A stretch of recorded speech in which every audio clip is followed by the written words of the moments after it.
welcome everybody. That's pointed right at my head. I don't like that. Don't like it. Flip it over. Hello everybody. How is it going? Mansum first. Hello, welcome. Potato, welcome. BNT APC 10. Definitely could be worse. Like my Taurus TS9 is worse.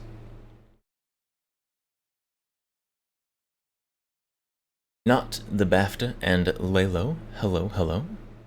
Not the BAFTA. Narenko Type 92. I wish I could buy Narenkos. Thanks, government.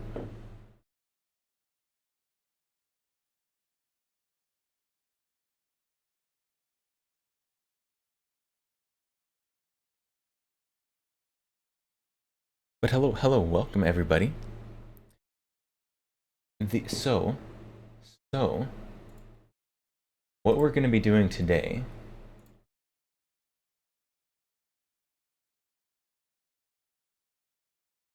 is one of my New Year's resolutions is to start making like pre-recorded like YouTube content, right? Music too loud. Turn down music. There we go. So one of my New Year's resolutions is to start making like pre-recorded like YouTube content, like with a script. Where like we take a gun, we go make video, put video on YouTube, like the standard like gun tuber kind of content. But the problem with that is, well, one of the many problems with that is, you usually have to have some kind of a script for that. And I don't have much experience writing scripts. So, gun tuba. Yeah. So what we're gonna do is we're gonna use a handy AI, because AI is taken over. We're gonna use AI to write script for YouTube video and see how well it does. I think that'd be entertaining. Layla, got the TSAS PX9. Mansum, the Henry Homesteader. you got the FUD PCC.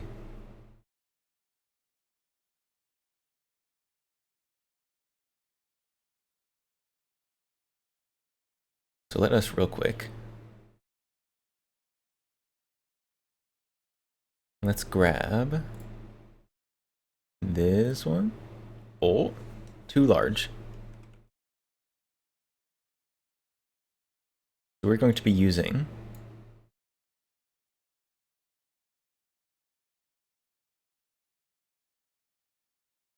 AI here.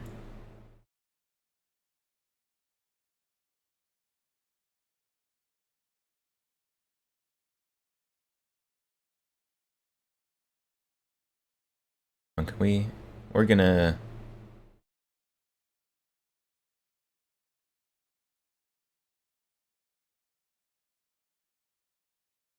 hold on. Pro streamer. Figuring this out during stream. There we go. Now we have room for a gun down there.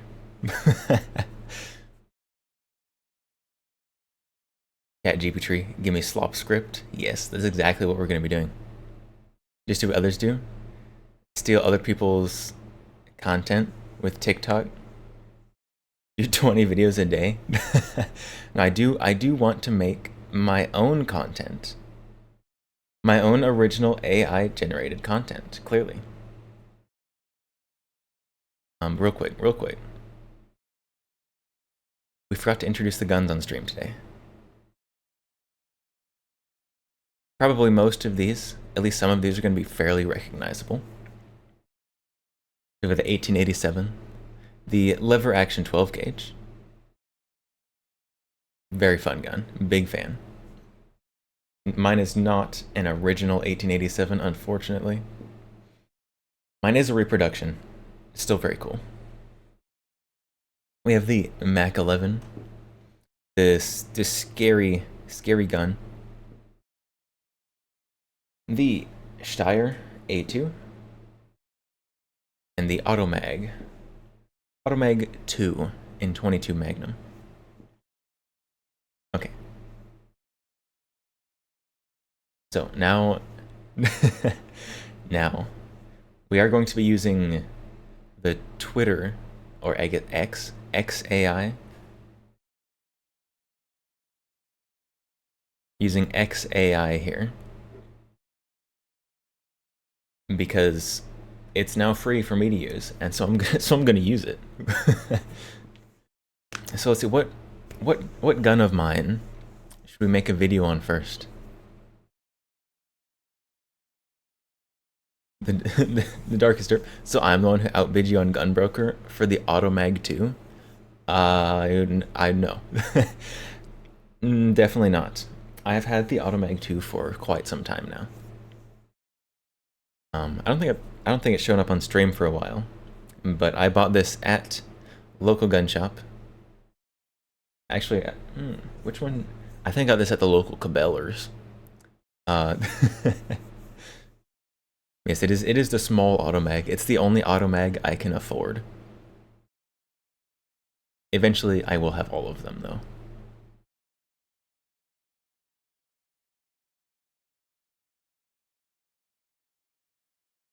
But Automag, very cool gun. The Automag to get's the 180. That's the 44 AMP cartridge. Very cool gun. Also the 30 carbine one.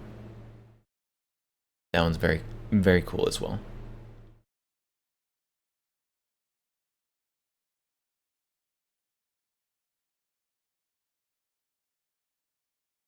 So, what?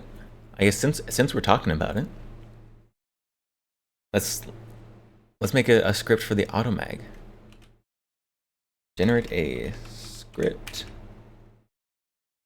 for a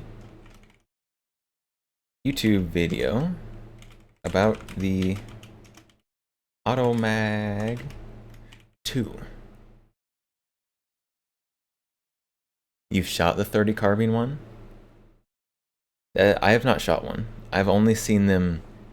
I don't think I've even seen one in real life, I'm gonna be honest. In videos, they look like they're absolute fireball launchers. And videos always make fireballs look smaller than they are.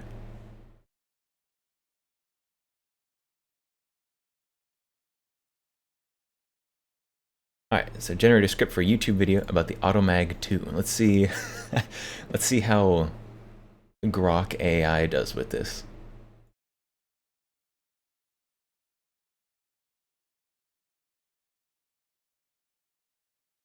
The legendary AMT Automag 2. History and features. Okay. Oh man, we've got quite a script going on here. Oh, it's still going? Okay. Conclusion. Note. 25 web pages referenced. YouTube. Wikipedia. I don't recognize any of the other ones off the top of my head. 30 carbine out of a non-carbine. There's a few 30 carbine handguns, and they're all very cool. Okay, so video title: The legendary AMT Automag 2. Space dash space. History and features. Intro. Camera fades in with slow zoom on the Automag 2 pistol on the table.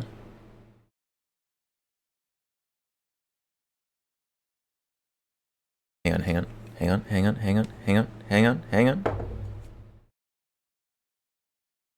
Zoom.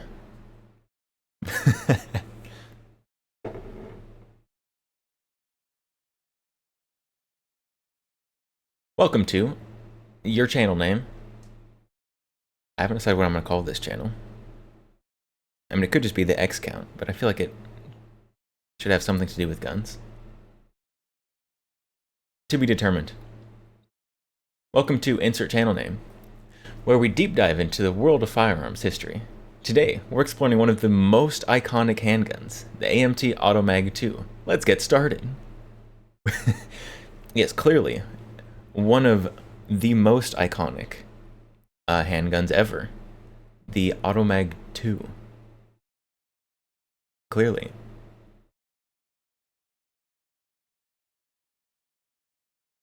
Remember now, if you insert the mag, you gotta censor it.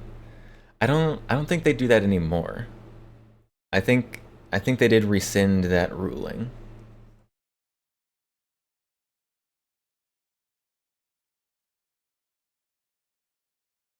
History. We've got no transition between intro and history. Back in 1987, Arcadia Machine and Tool, or AMT, introduced the Automag 2, designed to give shooters a semi-automatic option in .22 WMR. This was a significant moment in firearms history because it's one of the earliest attempts to make a semi-automatic handgun in this caliber, once dominated by revolvers. That's pretty accurate so far. I don't know if it was a significant movement. It's whatever. It's YouTube. You exaggerate things on YouTube. The Automag 2 came at a time when engineering challenges like extraction issues due to slow-burning rifle powder of the .22 WMR were prevalent. AMT tackled this by innovatively drilling 18 holes at 90 degrees to the chamber and welding a sleeve over it, allowing excess gas to escape and prevent the case from sticking.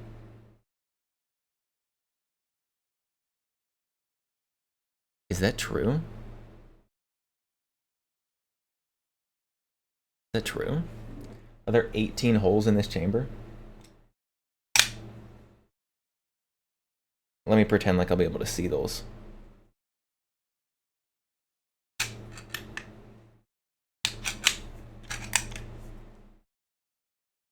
It does have a sleeve over the chamber, so perhaps. Perhaps.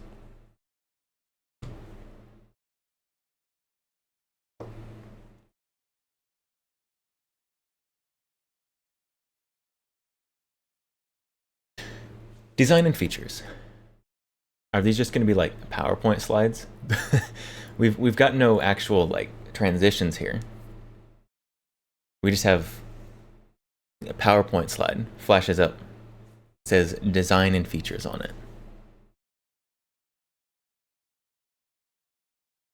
Let's take a closer look at what makes the Automag 2 special.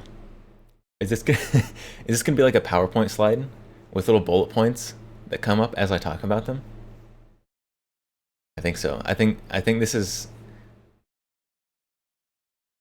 like a PowerPoint style YouTube presentation. Oops, all jump cuts. Caliber is chambered in .22 Winchester Magnum rimfire, offering a step up in power from the common .22 LR, but with manageable recoil for a handgun. Operation, bullet point number 2. This pistol operates on a single action semi-auto mechanism, which means each shot requires manual cocking of the hammer for the first shot, or after each shot if you're not using the slide to recock.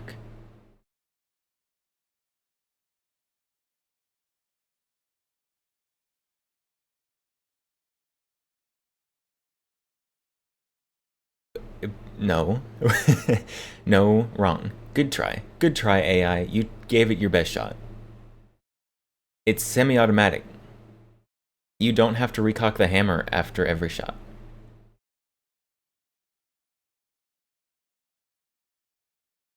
Construction. Made largely from steel, giving it a hefty but solid feel in the hand, the Automag 2 is known for its robust build, aiming for durability and reliability.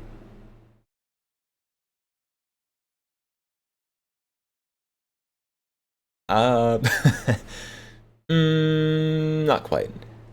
It says aiming for durability and reliability, not that it achieved durability and reliability. Magazine. It has a magazine capacity of 9 rounds, which was quite generous for a revolver caliber handgun at the time. Yeah, it's pretty standard for the time. Reliability. Yeah, it's we're we're getting into a little bit specialized for AI, I think. Sights. Equipped with fixed sights, which were adequate for intended use, though some shooters might wish for adjustable ones for precision shooting. Wrong. Wrong. This has adjustable target sights. Incorrect.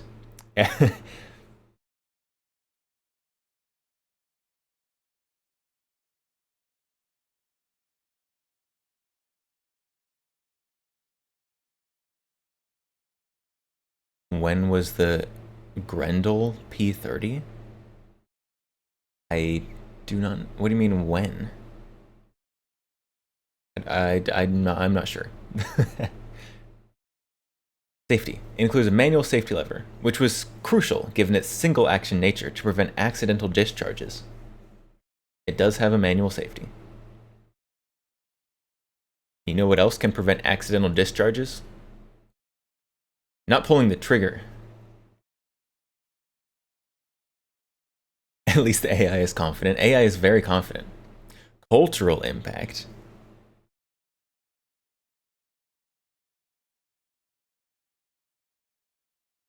I can't think of any games or movies the Automag 2 has been in. Automag 2 specifically. Beyond its technical aspects, the Automag 2 left a mark on popular culture. It was featured in various forms of media, adding to its allure. For instance, in video games like The Outer Worlds, where it was given glamorous treatment with gold engraved plating. This kind of recognition in media helps cement its status in firearm lore. The Outer Worlds.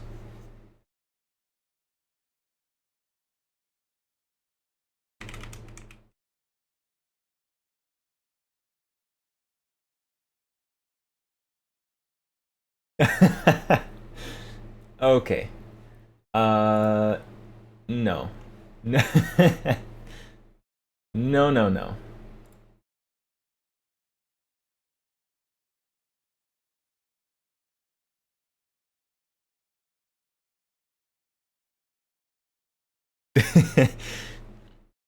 This, the Outer Worlds pistol. It's called Automag. This is clearly not an Automag 2.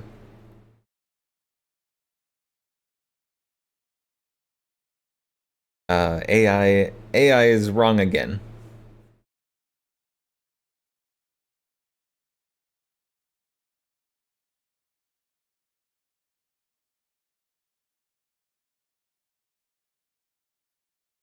Keep your booger hook off the bang switch until you're ready to bring the hate.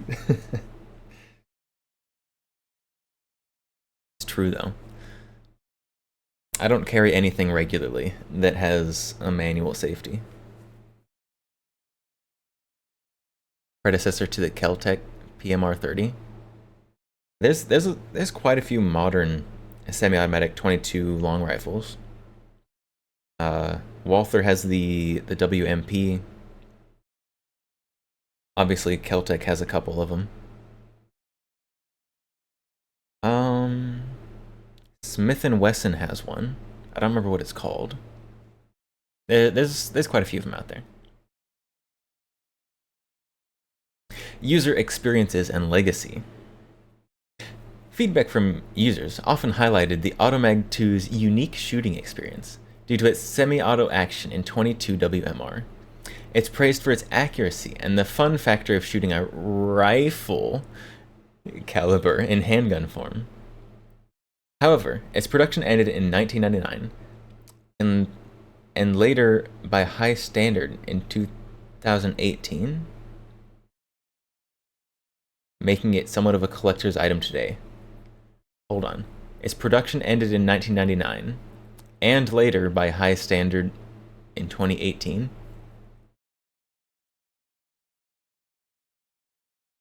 It's a very confusing sentence AI has made there.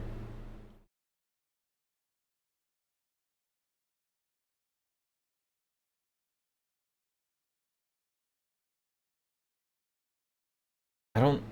Did High Standard ever own Automag?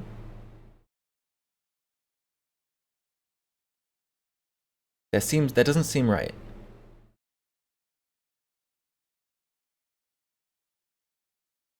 Hold on.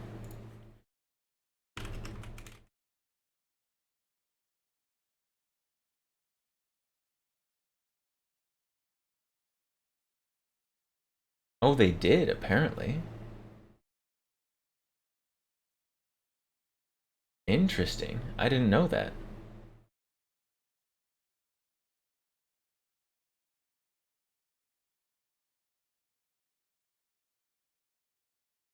Apparently the High Standard Automag is much more expensive.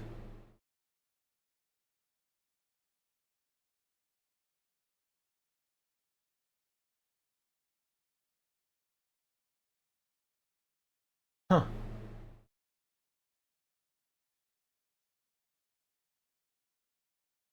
Got High Standard Automag 180s. I can't find any High Standard Automag 2s though.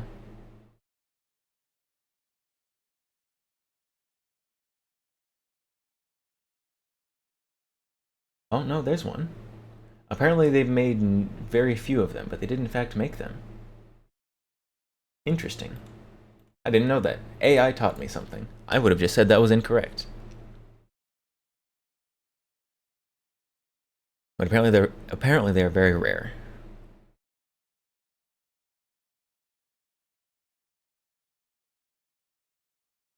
Conclusion. So, whether you're a history buff, a firearms collector, or just a fan of unique handguns, the AMT Automag 2 offers a fascinating slice of gun history. Thanks for watching this journey through one of the most intriguing handguns ever made. Don't know about that one. Seems a little too generous. Remember to like, comment, and subscribe for more deep dives into firearms history. Stay safe, and see you in the next video. Outro music plays. Screen fades out with channel logo.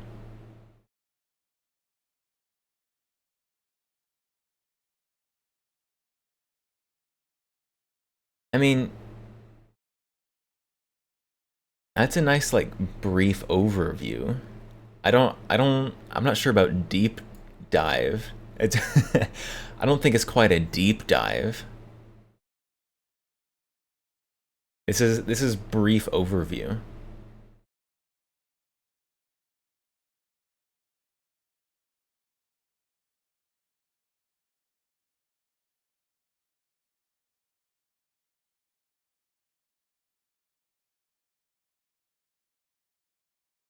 Not terrible though. If someone made this YouTube video, it would probably get like a couple hundred views. But this is just like a PowerPoint presentation kind of YouTube video. I need more. We need more entertainment. So let's try a different one. So we've got the Mac 11 here. Generate an entertaining script about the Cobra M11.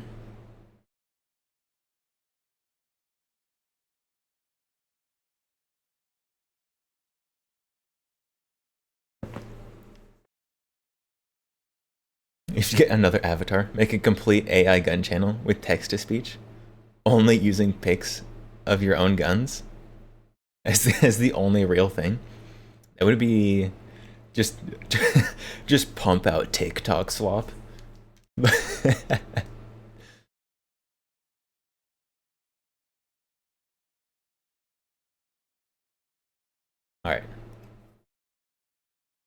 Generate an entertaining script about the Cobra 1911. Script for a YouTube video.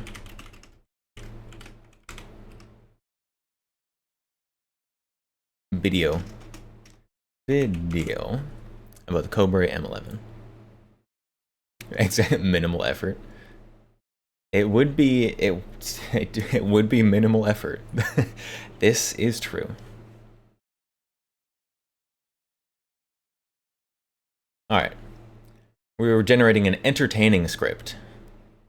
25 web pages and 2 posts.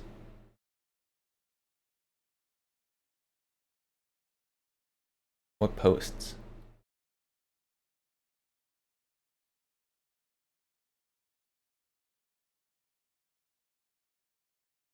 Gutter cheese.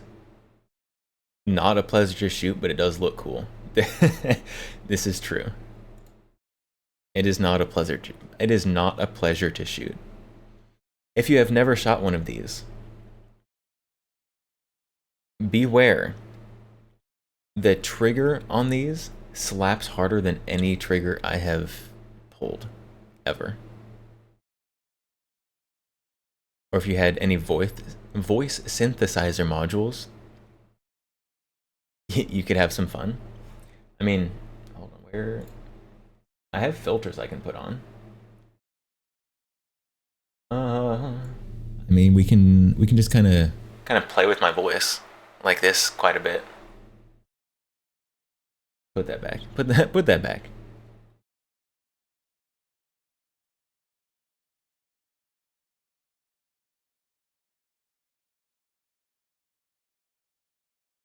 So, I do have that,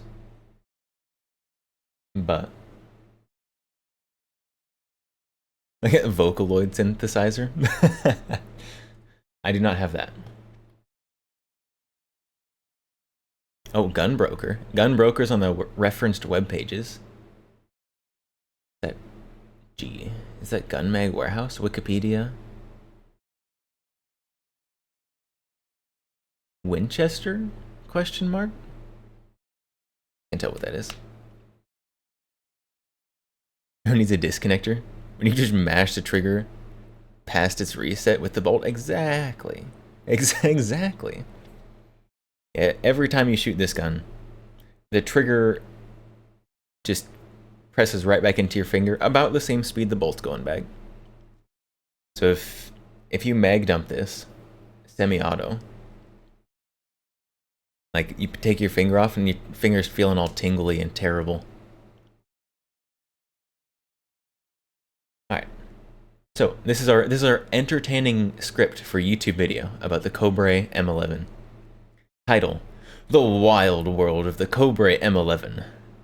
The gun that time forgot. Did time forget about this gun? I feel like it's still pretty well remembered, actually. Intro.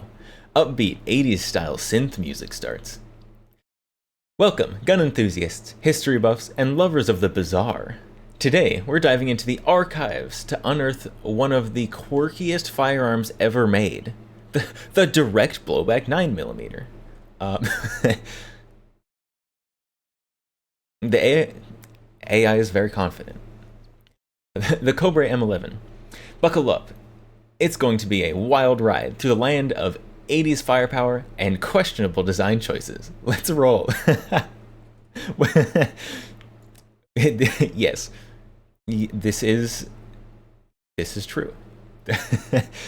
I can get behind the questionable design choices.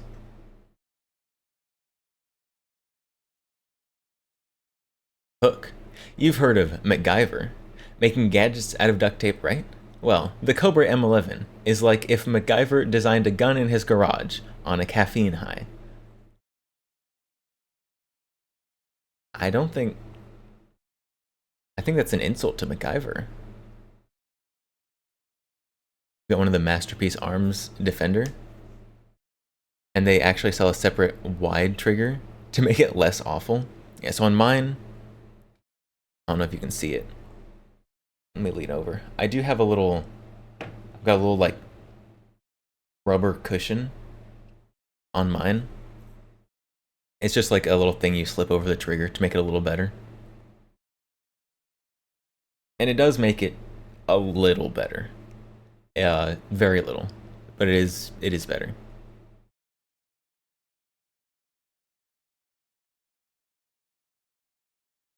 History. Just cut. History. Once upon a time, in the heart of the 1980s, the Cobra Company, under the stewardship of the legendary Mitch Werble, decided to give the world something unique. The Cobra M11 was born from the lineage of the MAC-10, a firearm that looked like it was designed for a Miami Vice extra. I mean, in hindsight, yeah. The M11, or M11/9 as it's often called. Yes, clearly, people often call it the M11/9. Was Cobra's take on a semi-automatic pistol that still screamed submachine gun at every opportunity. It was chambered in 9mm, making it a bit of a beast for its time.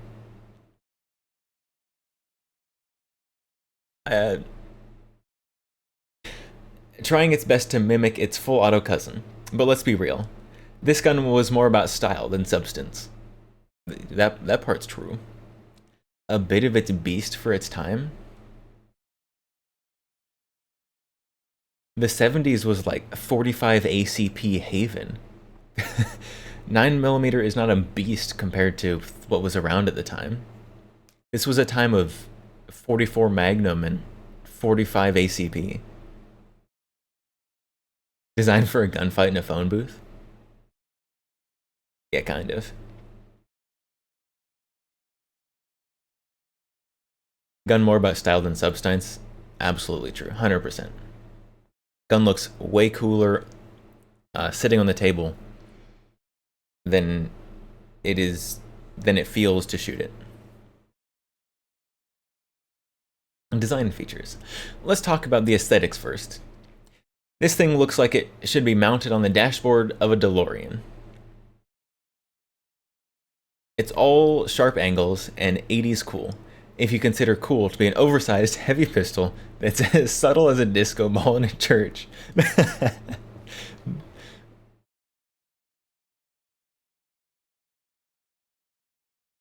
If I make a video on this gun, I'm stealing this line. I'm stealing this line. That's a good line. Okay, AI's okay now and then. Size. It's big. Like, I thought it was supposed to be a pistol, not a mini bazooka big. It's got an ergonomics that feels like you're wrestling a small alligator. It's large. It's not that large. It's big though.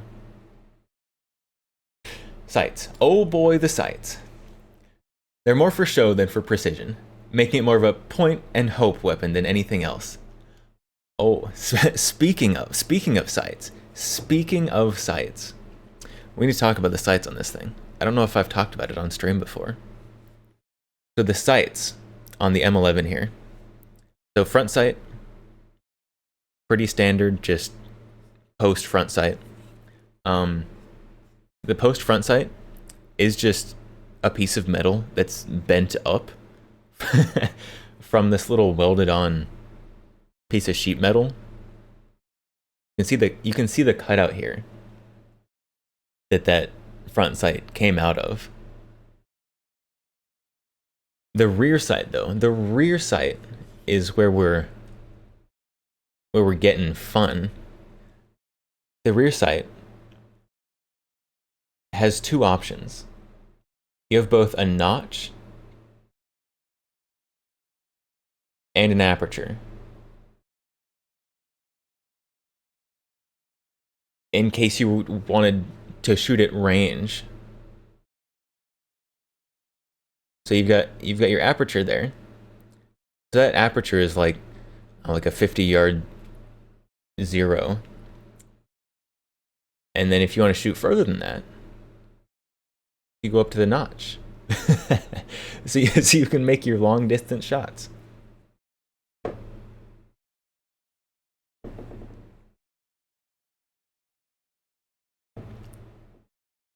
Needs a suppressor. Change it to side charging. Give an optic rail with a red dot. And a folding brace. So basically, you just want a whole different gun. Kasha Dutch Wolf, hello, welcome. We are currently making AI generate scripts for YouTube videos about guns, and then judging it, because it's not very good at it. Although, it's got some pretty good one-liners. Recoil. Expect your hand to feel like it just did a battle with a jackhammer. Yeah? Yes, this is true. Magazines. The M11 uses magazines that look like they could double as a power tool battery. They're chunky, and let's just say they're not the most reliable part of the gun. All true, all true. Although the magazines for the Mac 11, they're not like any worse than any of the other like submachine gun style mags.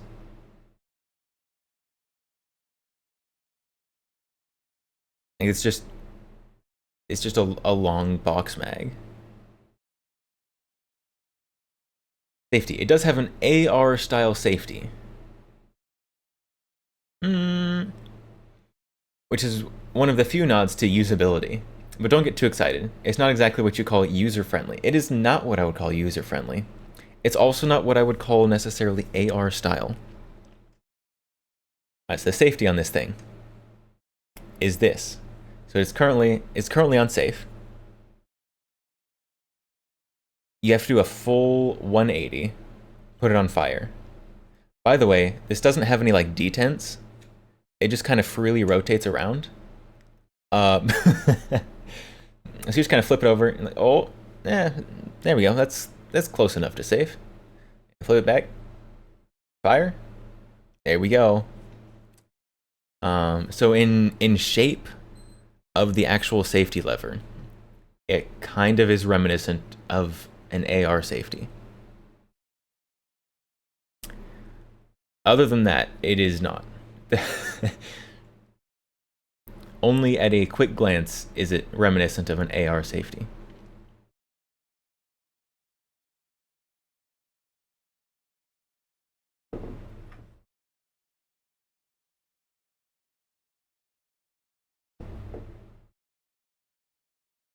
Cultural impact.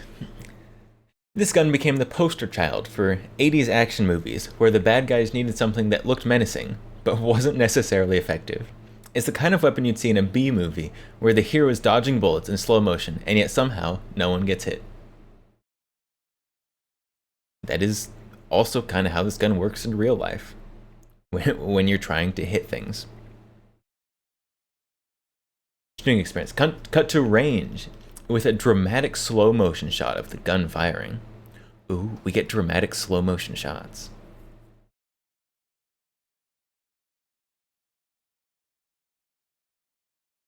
Hey, the last script didn't have any range footage. So for those of you who like range footage, we're stepping up. Shooting the M11 is an experience. It's loud, it's violent, and it's like trying to tame a wild beast. If you're looking for accuracy, maybe this isn't your gun.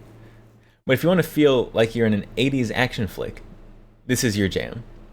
Here's a pro tip. Wear gloves. Your hand will thank you. Gloves with a lot of trigger finger padding, preferably. Conclusion. Oh, okay. All of our range footage was a single dramatic slow motion shot of the gun firing. So, is the Cobra M11 practical? No.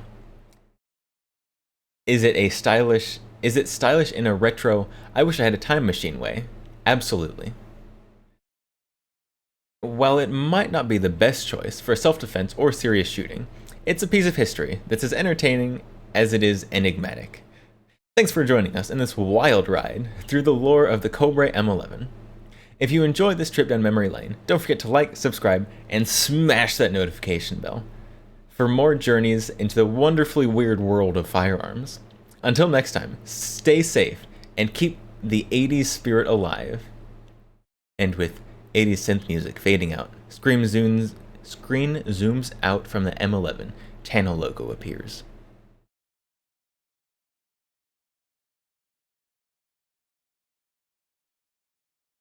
Well, I don't think there were as many, like, blaringly incorrect nonsense lines in this one as there were in the last one.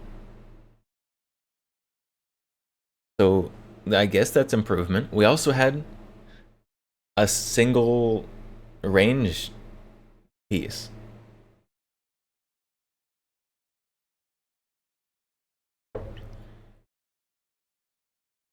How do we change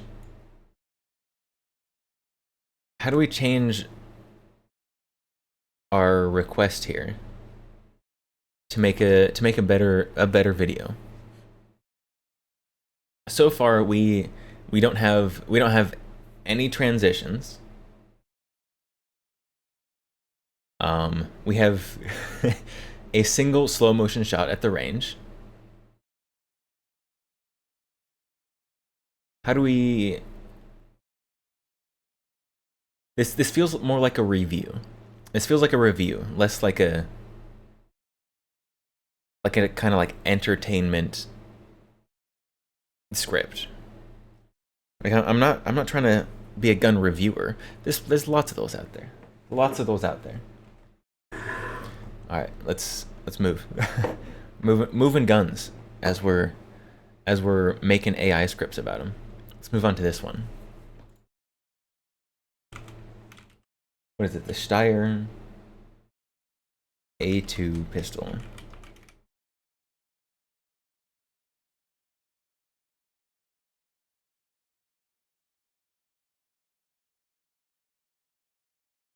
Pit Soul.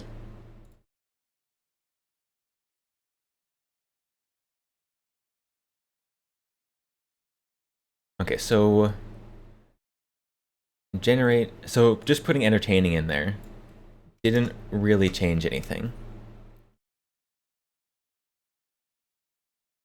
And a Steyr A2 pistol. How do we make this? How do we make AI make a more interesting video? I'm not just trying to like review. I don't want to do a gun review. That's boring. Video about the Steyr A2 pistol that emphasizes scene transitions.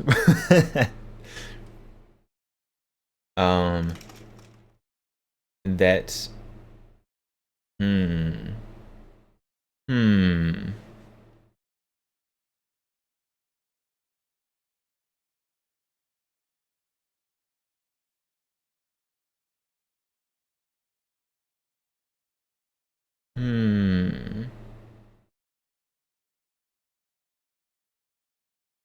How do we make it more interesting? How do we make AI give us something more interesting?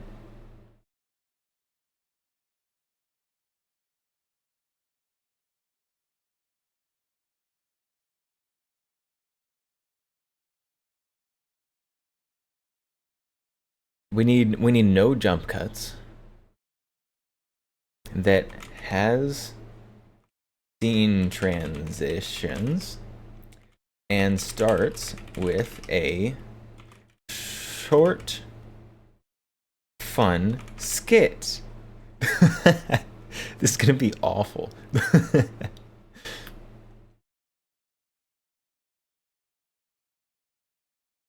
Let's see. Let's see what AI gives us this time.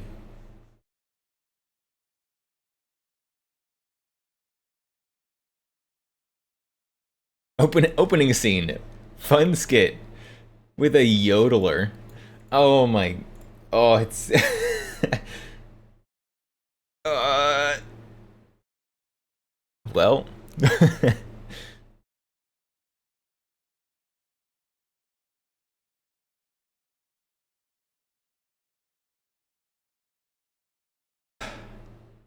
What does an Austrian accent sound like? I don't know what an Austrian accent is.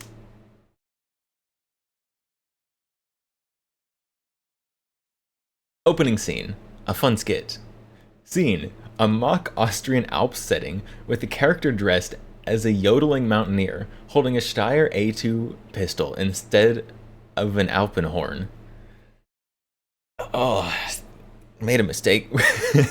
made a mistake with the skit, I think. German accent, but more mountainy. You want me to be like an Appalachia German accent? I don't even know if I can do a German accent, I'm gonna be honest. Yodeler, in an exaggerated Austrian accent. What is an Austrian... What does an Austrian accent even sound like? Hi, this is a video response to C. Rehnquist's German accent. Ew. Austrian accent. How to speak Austrian. Because the Austrians have no respect for vowels. Sometimes they use the right one. Die U-Bahn. Sometimes they... Servus, Ed. Hey, let's I go. don't want to know how to speak Austrian. I want to know how they speak English. Oh. Didn't get anything from that. Yodeler, an exaggerated Austrian accent. Yodelay, hee-hoo. In the land of schnitzel and strudel, we also make guns, yeah? Introducing the Steyr A2 pistol, not for yodeling, but for shooting. Transition, fades to black, then fades in with a sleek image of the Steyr A2 pistol. A sleek image.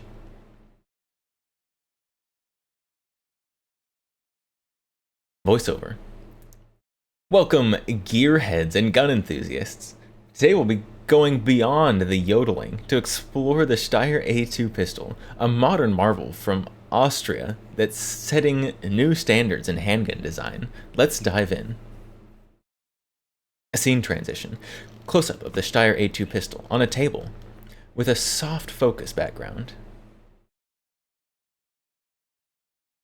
History and evolution. Originally, Steyr Arms, known for their iconic AUG rifle, ventured into the pistol market with the M series. The Steyr A2, or more specifically, the A2MF, marks the fourth generation of this lineage. It's an evolution from its predecessor, the A1, with enhancements that make it stand out in today's crowded market. But let's not get lost in history. Let's talk about what makes this pistol special. Scene transition. Oh! We asked for transitions and it gave us transitions, not just like slap cuts. A slow motion shot of the pistol being disassembled. Wait, wait, slow motion pistol disassembly. That's what people want. Slow motion disassembly. Alright, AI, you know what people want. Slow motion pistol disassembly. Design and features. Modular frame. We've got bullet points again. We're going through our PowerPoint presentation. One of the coolest features is the modular frame. The A2MF comes in three sizes, large, medium, and compact, allowing shooters to customize the grip and fit their hand perfectly. This isn't just function, it's fashion for your firearm.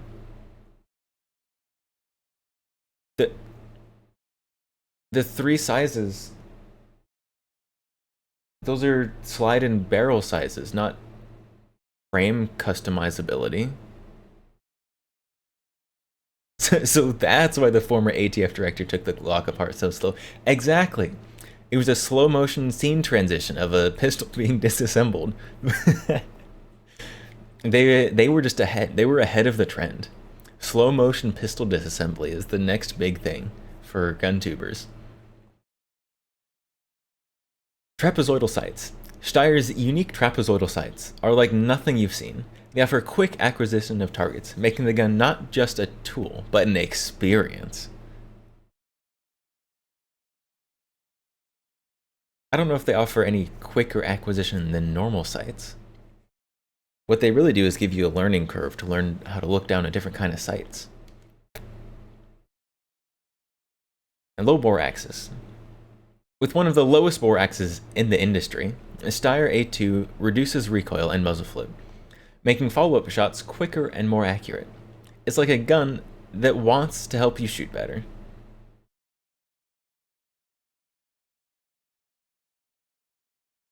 It does have a low bore axis. That is selling point. This is true.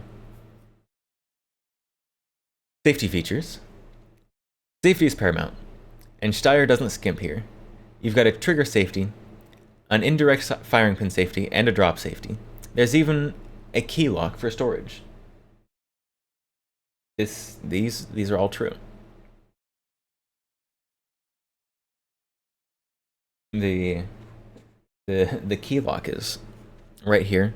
We're zooming again. Key lock is right here behind the disassembly lever. I have never used it, and therefore am not entirely sure how it works, but that's it right there.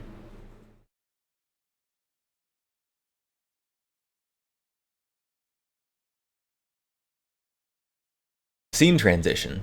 Footage of the pistol being fired in slow motion, emphasizing the low recoil.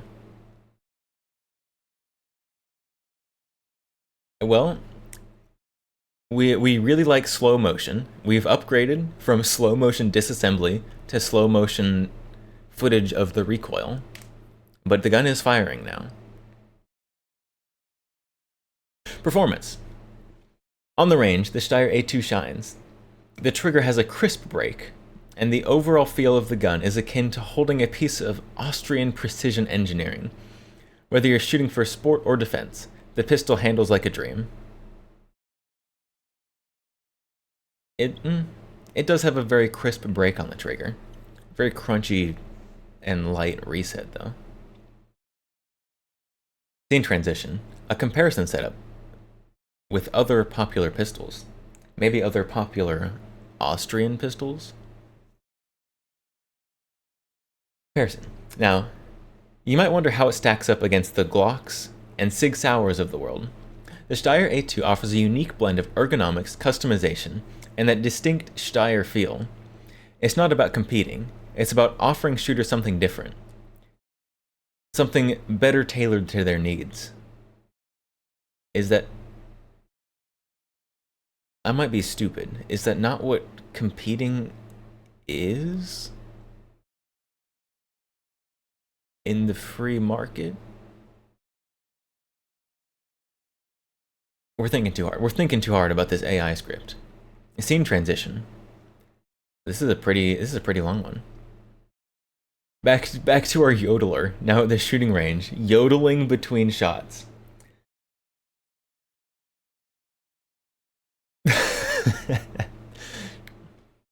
Yodeling, hee-hoo.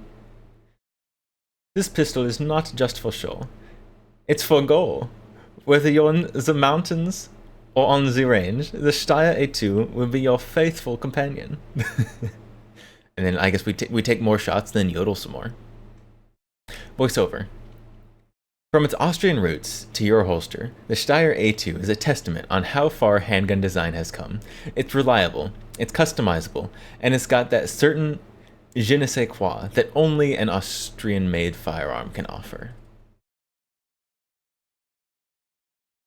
Closing scene. A montage of Steyr A2 in action, with shots of customization options and various users. Various users? This is a collab.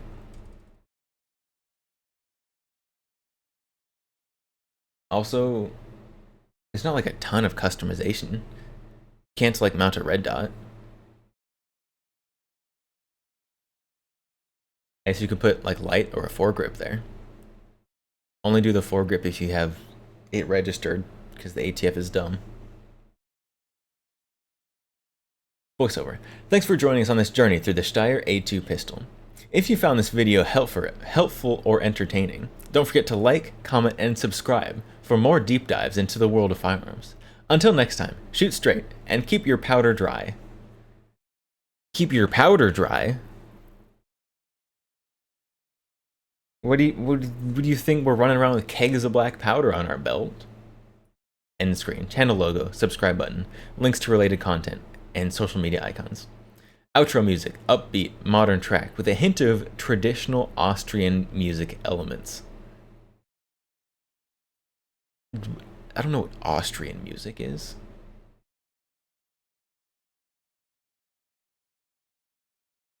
Okay, well,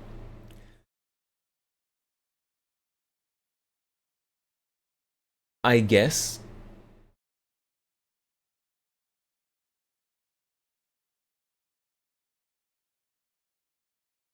it was more entertaining.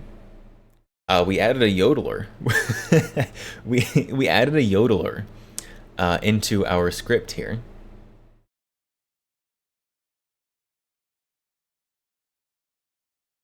So that's interesting.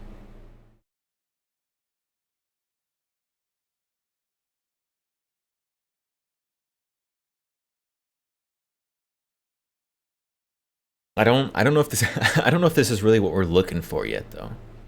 I think we've still got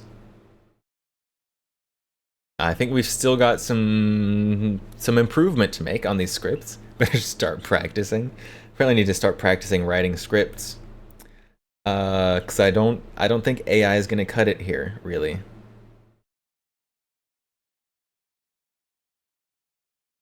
It's good. We've got one other gun on the desk here. So let's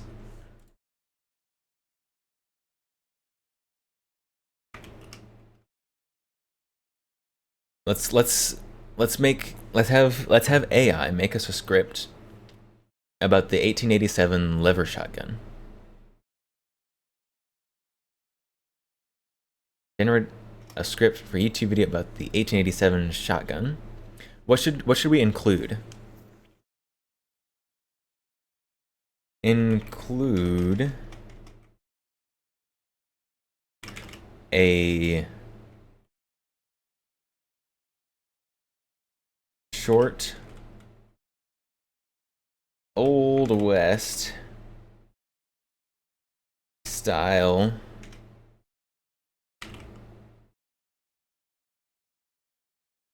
skit showcasing the gun.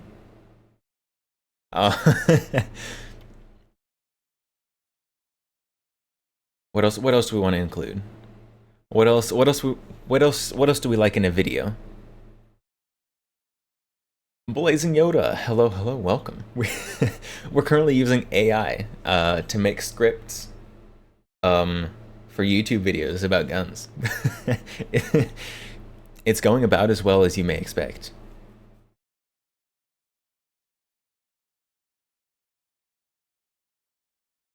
Let's see, what else do we want in a YouTube video about the 1887? Besides an old West skit showcasing the gun.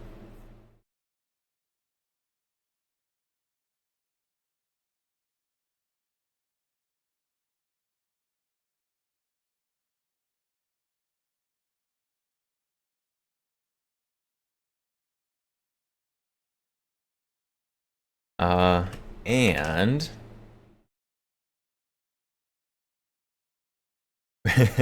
rate of fire.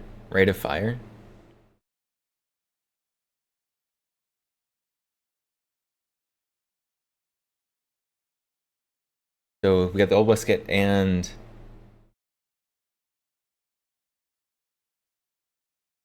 a scene of trying to lever to rapid fire the gun. There we go.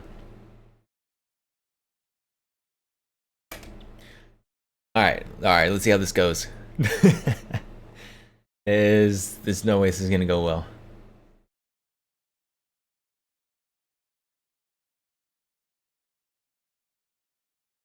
Title: Unleashing the Legend, the Winchester Model 1887 shotgun.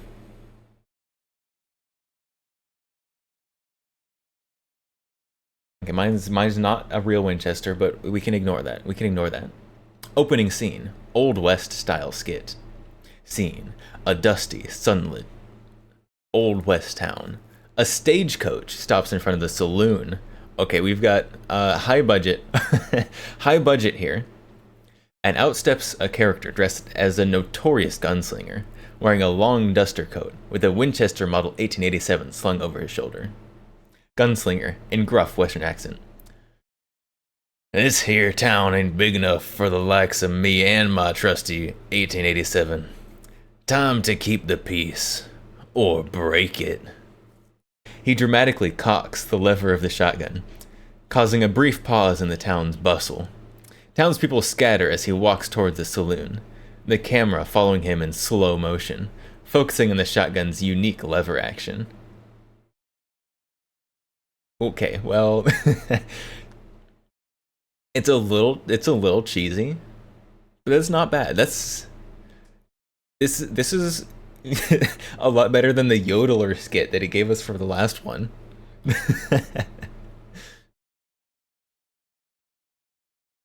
Targets getting destroyed by 12 gauge every 30 seconds to keep the TikTok generation engaged. Oh, true. You need a lot of ADD breaks. Where you just cut. Just hard cut to stuff being blown up by 12 gauge.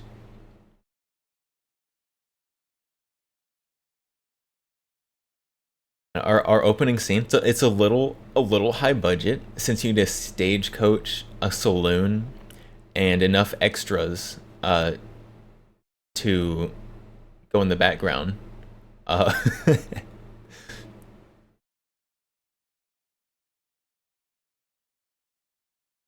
Transition. Screen fades to a historical image of the 1887 shotgun. Voiceover. Howdy, folks. Welcome to the channel where we saddle up with history. Today, we're exploring one of the legends of the Old West, the Winchester Model 1887 shotgun. Let's take a look at its history, design, and see if we can match the speed of those old gunslingers. There we go. Got your rate of fire in there. Scene transition. An antique-looking table with the 1887 shotgun laid out for inspection. History and design. This beauty was designed by none other than John Browning for Winchester in 1887. It was one of the first repeating shotguns, and boy, did it make a splash in the Wild West. Lever action. Unlike pump-action shotguns of today, this one uses a lever action, which was chosen to keep in line with Winchester's reputation for lever-action rifles. Calibers. The 1887 was chambered in 10 and 12 gauge, perfect for whatever the West could throw at you, from bandits to wild critters. I would love to get my hands on a 10 gauge 1887. That'd be awesome. Capacity. It held 7 rounds in the magazine, which was revolutionary at the time, giving you 6 shots plus 1 in the chamber.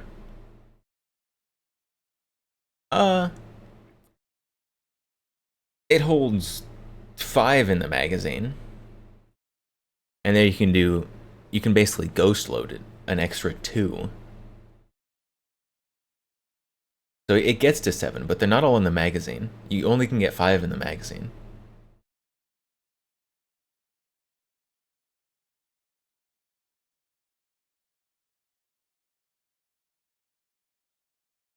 Scene transition. Close-up of the shotgun's mechanics as it's worked by the hand.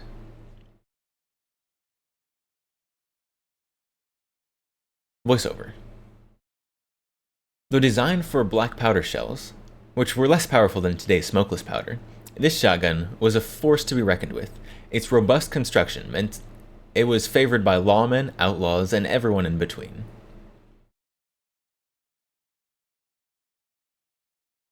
It pretty quickly transitioned to smokeless powder in that era. Scene transition. Outdoors at shooting range, set up to mimic Old West town. How do I need more details on how to set up a shooting range like it's an old western town. Rapid fire demonstration. Here we go. Let's see if we can channel our inner cowboy and rapid fire this classic. Remember, this isn't a modern semi-auto, so it's all about the rhythm of the lever. Host picks up the 1887, loads it with dummy rounds for safety. Why are we setting up at a range? You friggin' we got woke AI. Come on, Twitter. I thought you were better than this. Host in cowboy gear. Oh, we had an outfit change. Alright, let's see how fast we can work this lever. Back in the day, speed can mean the difference between life and death. In slow motion, the host works the lever quickly, ejecting and chambering rounds. The sound of the action is crisp, echoing like in an old western movie. Host. Now, doing this for real, with live ammo, wouldn't be quite the show. Each cycle of the lever needs to be smooth, or you're just gonna jam the whole thing up. But when you get it right, it's like poetry in motion. I have tried to lever this gun before. It is much more difficult than it seems. Because the lever, we've gotta, hold on. Gotta hide this real quick. The lever on this gun goes a long ways. You've got to lever that way out there and then bring it back. It is a long lever action.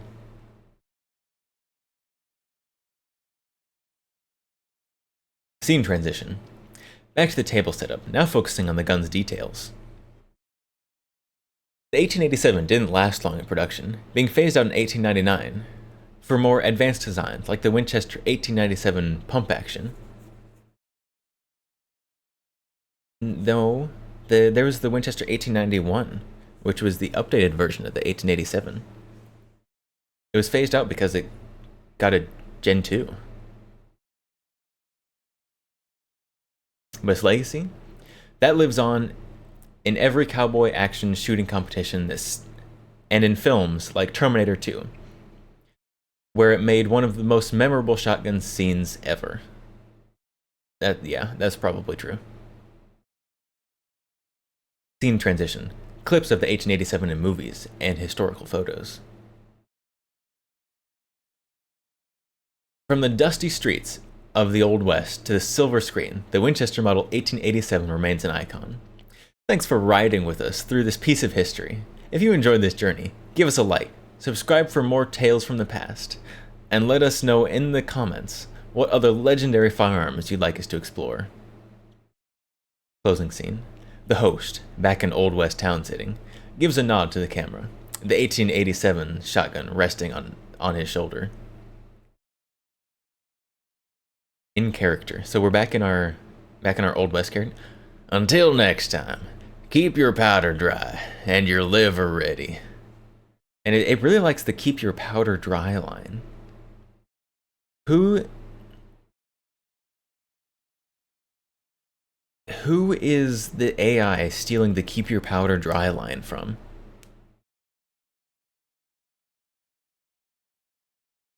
Where is that being stolen from? End screen, channel logo, subscribe button, links to related content, and social media icons. Outro music, classic western tune with a modern twist. So we got some western, Old West funk. Old West funk outro.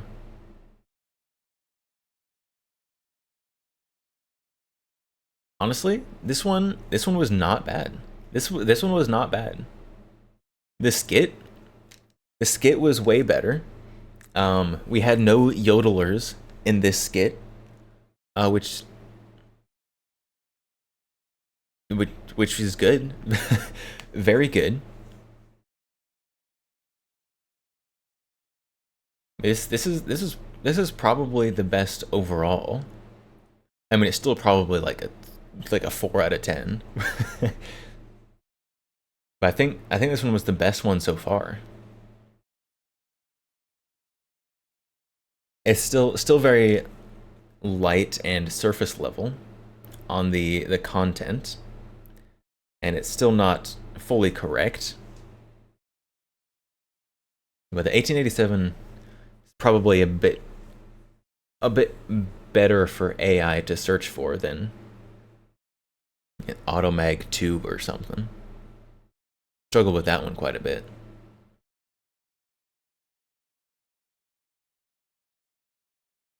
Oh, wait. We're about to make AI work for this next one.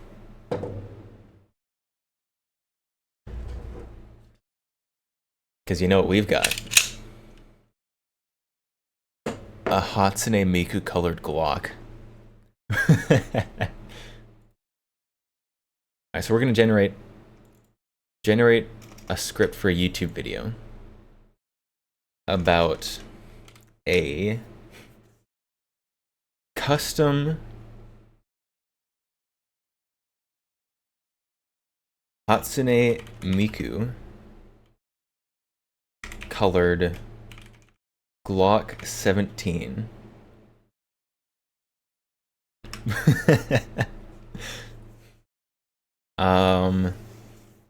What do we want? What do we want in this video? What do we want in our Hatsune Miku colored Glock 17 video?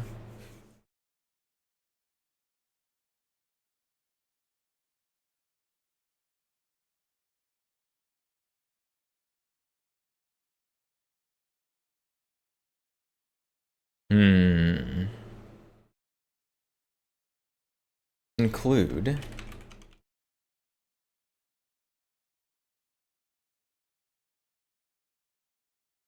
frequent ADD brain rot transitions.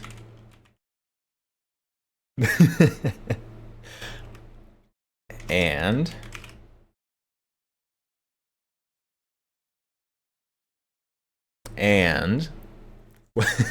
what else are we gonna make AI do for this script?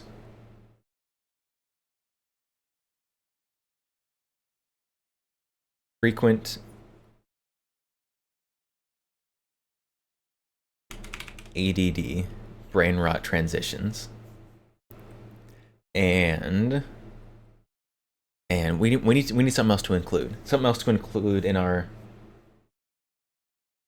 Glock 17L with a threaded barrel. Okay.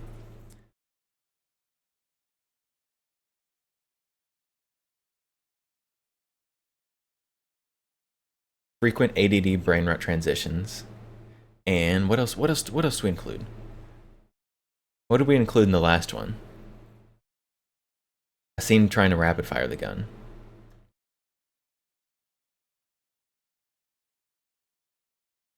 I mean, it's just semi-automatic. We can't just like try to rapid fire it. That doesn't. And and we can include some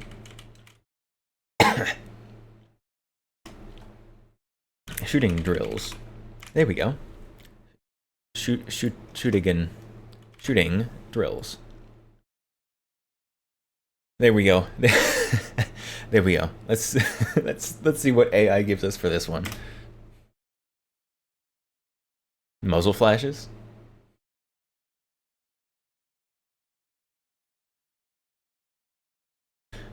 All right. Intro. ADD brain rot transition 1. Video starts with glitchy anime-style opening credits with Hatsune Miku graphics overlaid on various Glock 17L images. Loud electronic music plays. Host. Welcome, cyberpunks and gun enthusiasts. Today, we're diving into the wild world where anime collides with firepower. And we've got a custom Glock 17L, but not just any Glock. This one's decked out in Hatsune Miku's iconic colors.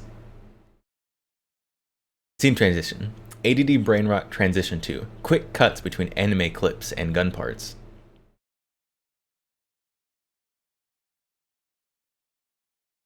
Customization overview.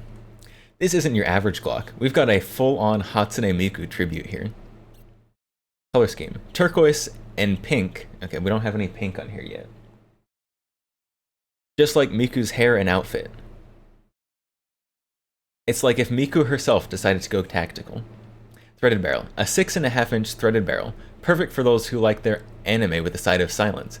Thanks to Jarvis Custom for this beauty. Okay, well, we need a sponsor. We need a sponsor. I'm not entirely sure who Jarvis Custom is, but I guess they're making Hatsune Miku Glocks now. Engravings. We've got, oh man, we've got Hatsune Miku engravings. We've got Hatsune Miku's signature. Let's go. We've got Hatsune Miku's signature and name etched onto the side, making each shot a melody of precision. Scene transition. ADD Brain Rot Transition 3. Screen flashes with Miku's virtual concert footage. Shooting drills. Okay, enough with the aesthetics. Let's see how this sings on the range. Here are some shooting drills we're going to tackle with our Miku Glock. Oh no. Oh no, we've got cheesy names for our drills. Drill 1, the Miku melody. Objective, hit 5 targets at 10 yards in rhythm of one of Miku's songs. 5 targets, each representing a note. Execution. Host demonstrates, syncing shots to a sped up version of World Is Mine.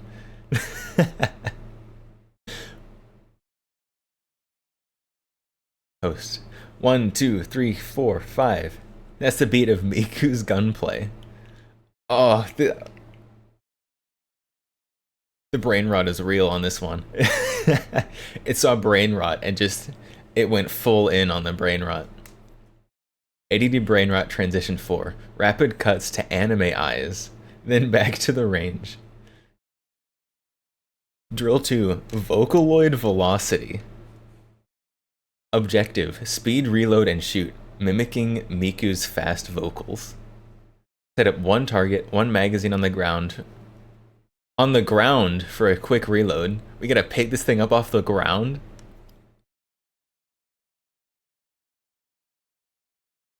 Execution. Host performs speed reload, then shoots 3 rounds as fast as possible. Host. Just like Miku's vocals, this gun has got speed. I'm dying. Imagine AI animating this. I don't know if I want to. Drill 3, the leak dance.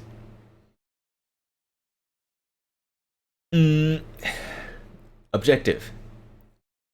Shoot while moving in a pattern. Inspired by Miku's leak dance. Oh, we got a dancing shooting drill.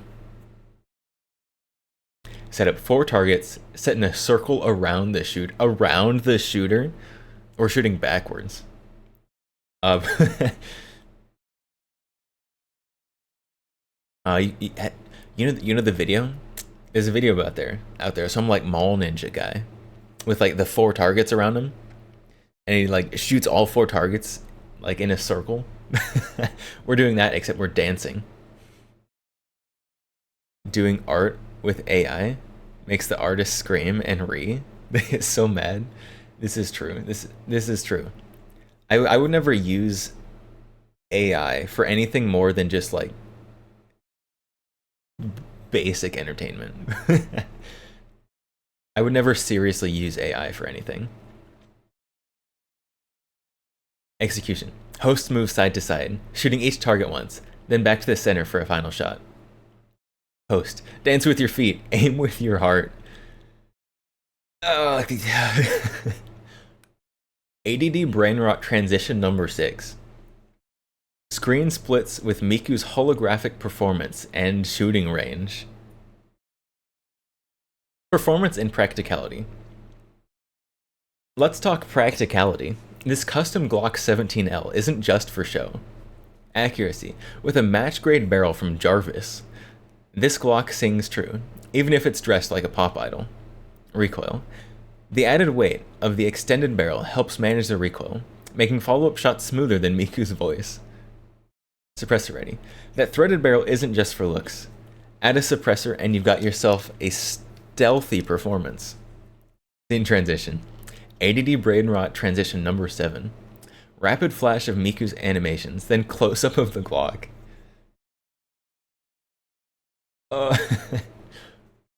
Conclusion. So what have we learned today? Anime and firearms can indeed make beautiful music together.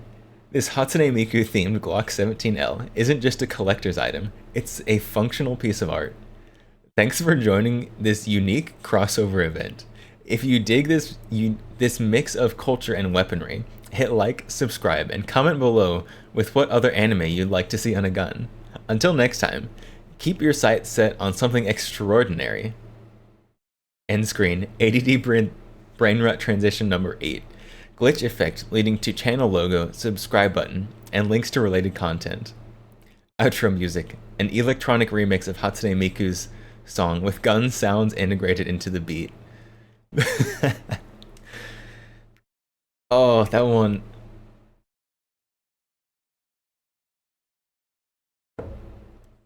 This one with that one caused me pain. That one was painful. I think that was the longest script we had so far, though. Oh, that's probably about the same length as the 1887 one.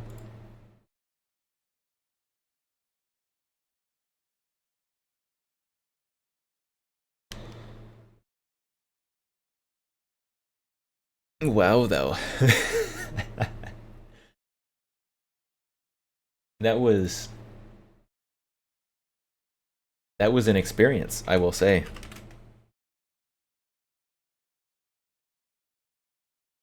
I think probably we're not gonna steal this script from from the AI.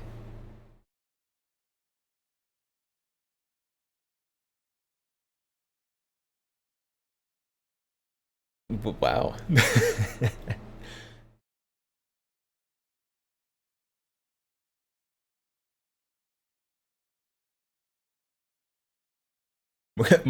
More ADD transitions.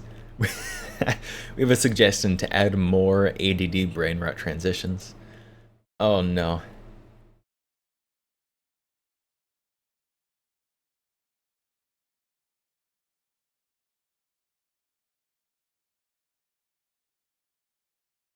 All right. As cringe as it is, you can see someone pulling it off and doing it well. Oh, I mean, yeah, with some changes, with some changes. Putting in the drills, even though they're hella cheesy, especially reading them, I think helped quite a bit.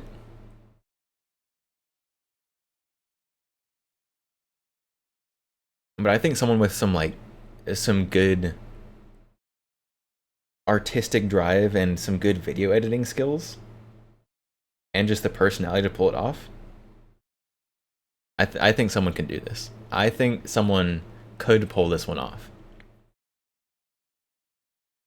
But I think if it was me, I would just be dying the whole time.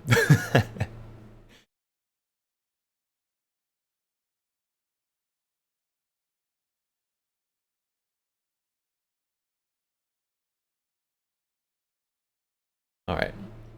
I think this was our most just straight up entertaining one.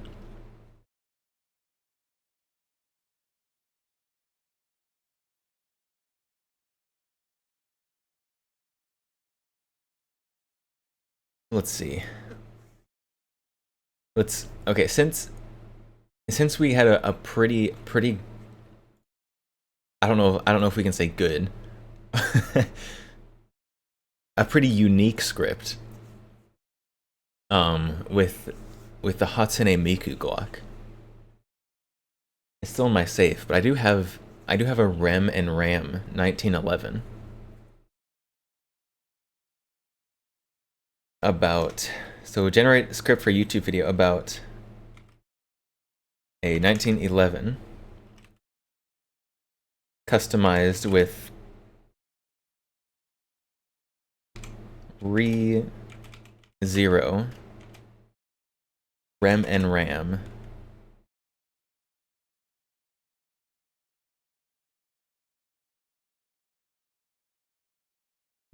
include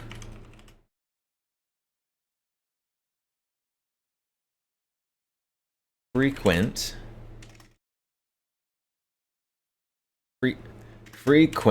goodness sakes, typing is impossible. Include frequent brain rot transitions showcasing the gun and just showcasing the gun and shooting it.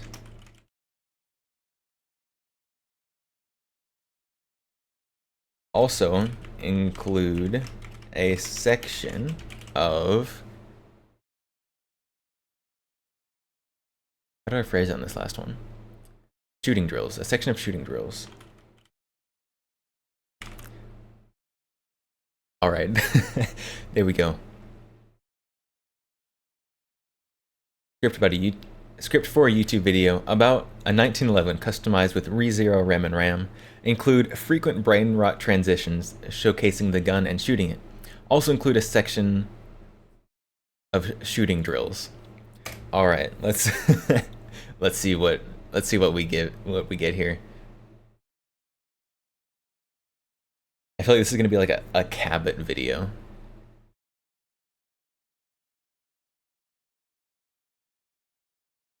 All right. Oh, it's still generating. All right, we can start before it finishes generating.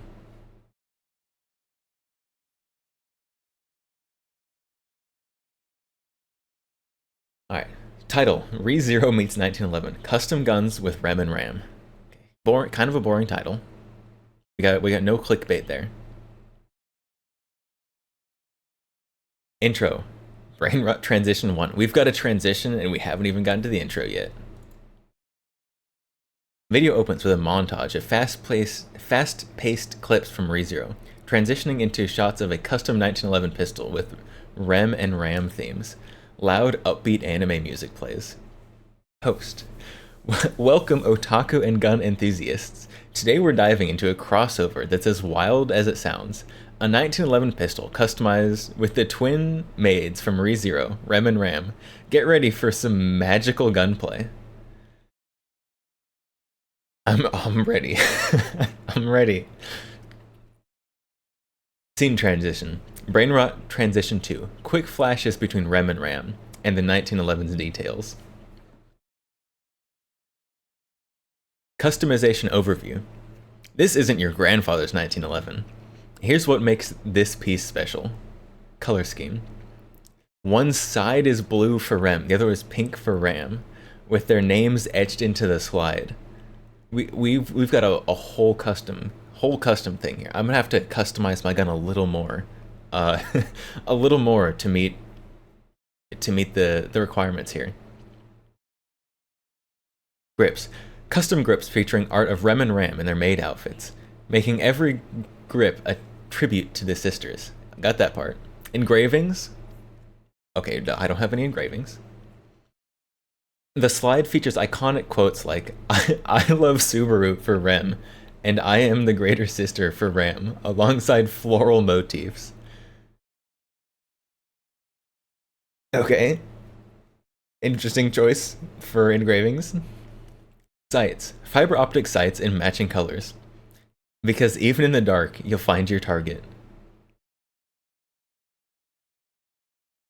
I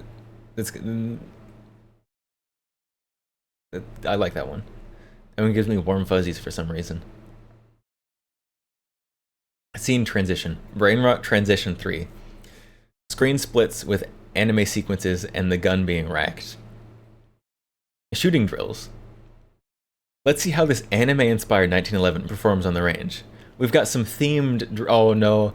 Oh no, we've got themed drills again. Please no.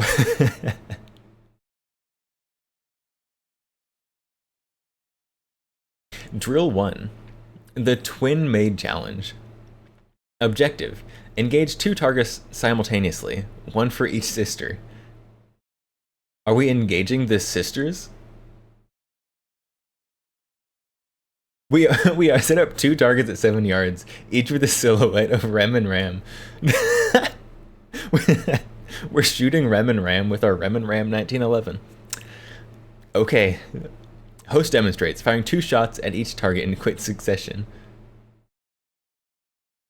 Rem first, then Ram, just like in the mansion? Oh no. No, please.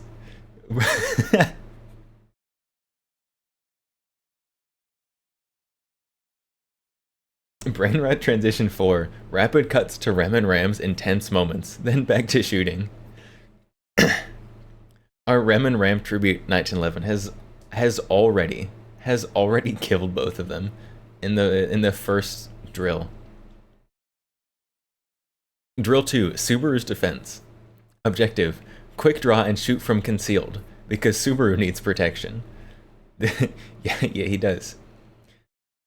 Setup, timer at the ready, gun concealed. Execution, host performs quick draw, aiming at single target, representing Subaru. Wait. I thought we were protecting Subaru, not shooting Subaru.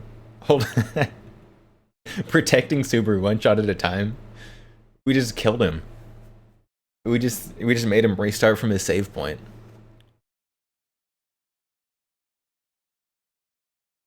Okay. Drill 3, the Oni's Wrath. Objective, string together a series of shots, showing off control and precision, just like an Oni's power. Set up 5 targets at varying distances, representing different threats. Host moves through the course, engaging each target with deliberate, powerful shots. Oh, okay. Okay, not a bad drill. This this is probably the best drill we've had so far. 5 targets in a course that you move through and engage each target. Host. Feel the wrath of the Oni, channeled through 1911 steel. This is definitely a Cabot 1911, for sure.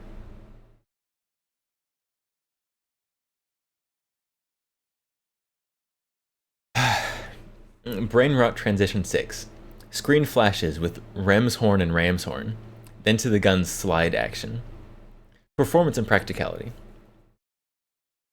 Beyond the cool factor, how does this 1911 hold up? Accuracy.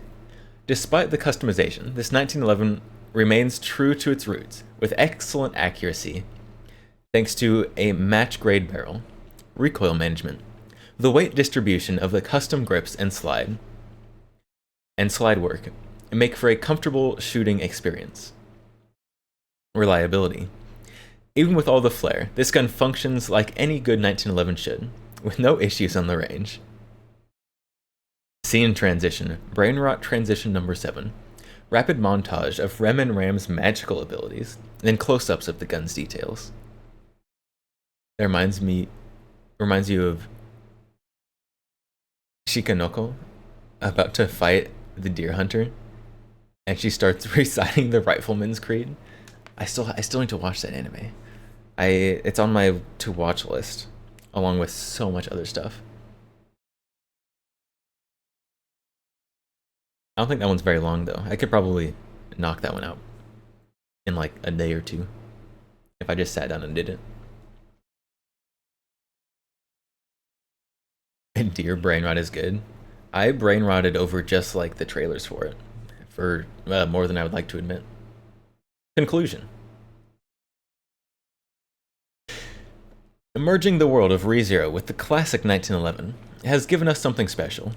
This gun isn't just a collector's piece, it's a functional tribute to beloved characters. Thanks for watching this unique blend of anime and Armory. If you enjoyed this magical crossover, slam that like button, subscribe, and drop your thoughts in the comments below. What other anime crossovers would you like to see? Until next time, stay safe, and remember, I love Subaru, or at least this 1911 does. End screen. Brainrot Transition 8, glitch effect leading to channel logo, subscribe button, and links to related content. Outro music, an orchestral mix of ReZero themes with gun action sounds.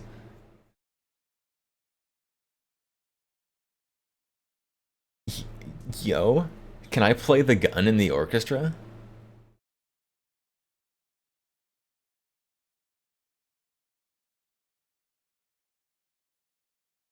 Okay, so if I if I ever get like a Cabot Ram 1911. Here we go. Here we go. It's listed under percussion. And maybe I would have stayed in band past middle school if they let me play the gun. I had to play the trumpet.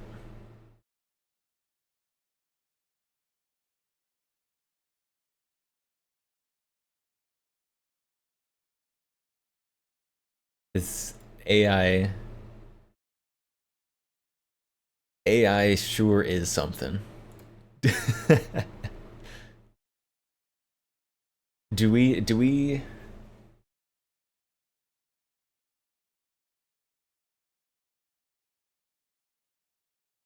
keep making more AI video scripts? Or do we do something else? Percussion is any other physical sounds, really? Like breaking dishes or bashing trash cans? I've seen bashing trash cans. It's like a... Oh, excuse me. There's like a whole band that did the whole smashing trash cans thing.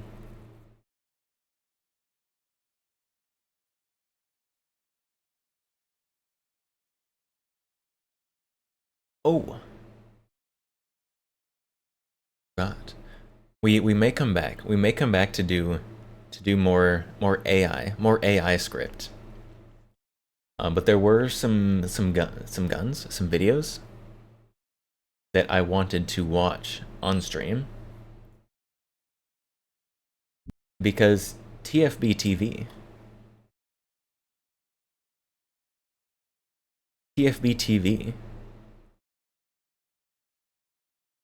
made videos about the top 5 rifles and top 5 handguns of 2024.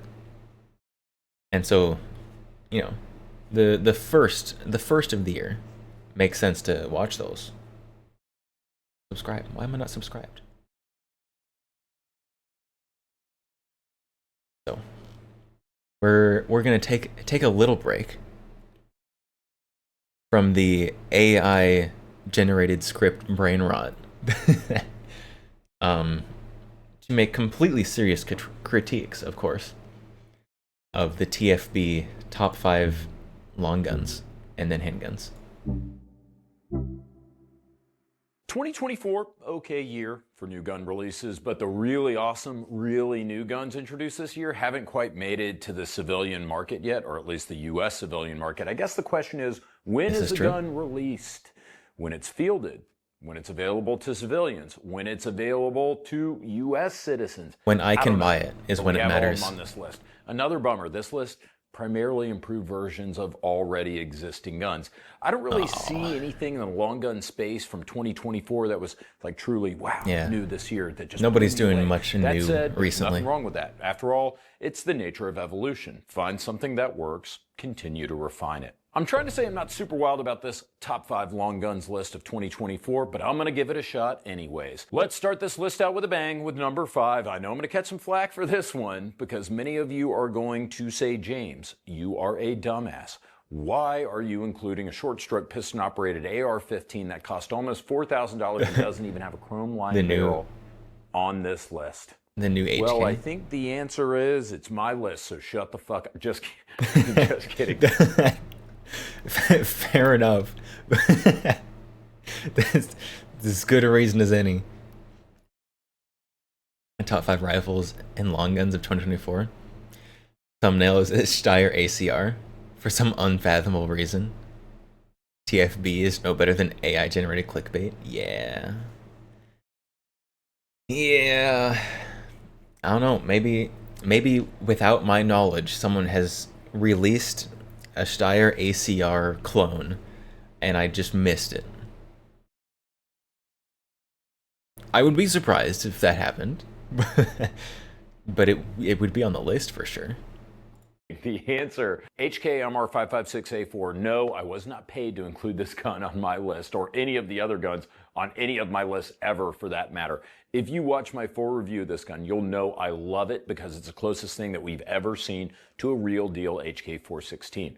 Prior iterations of the MR556 were sad, overpriced ripoffs. This Maybe is why isn't it in the video? I mean, it's clickbait. As I mentioned in my review, I've been lucky enough to don't get me shoot wrong, 416 it's still many clickbait. times, including while training with Czech counterterrorist superstars Erna. I've always liked the 416, but it didn't make much sense to pay so much money for a basic, uninspiring, albeit well-built 416, not really clone. That all changed with the A4 version. First, this is a 1 MOA rifle, which is incredible for piston-operated gun. I did it with Wolf Gold. This one, it is better profile, than the one we line, got before. Cannon grade steel, cold hammer, Except for the barrel. This is both an asset and the source of some of the complaints against the MR556. One, while this is an assault rifle with sniper rifle-like accuracy, the heavy barrel adds a bit of weight.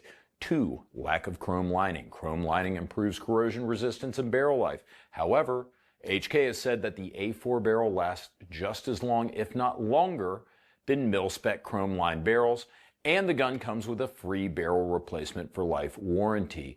Shoot it out, HK will rebarrel it for totally free. Great ergos, great furniture, plus finally the ability I don't think to I use the ever would 416's benefit adjustable gas system means that this might not be worth free barrel $4,000 replacement.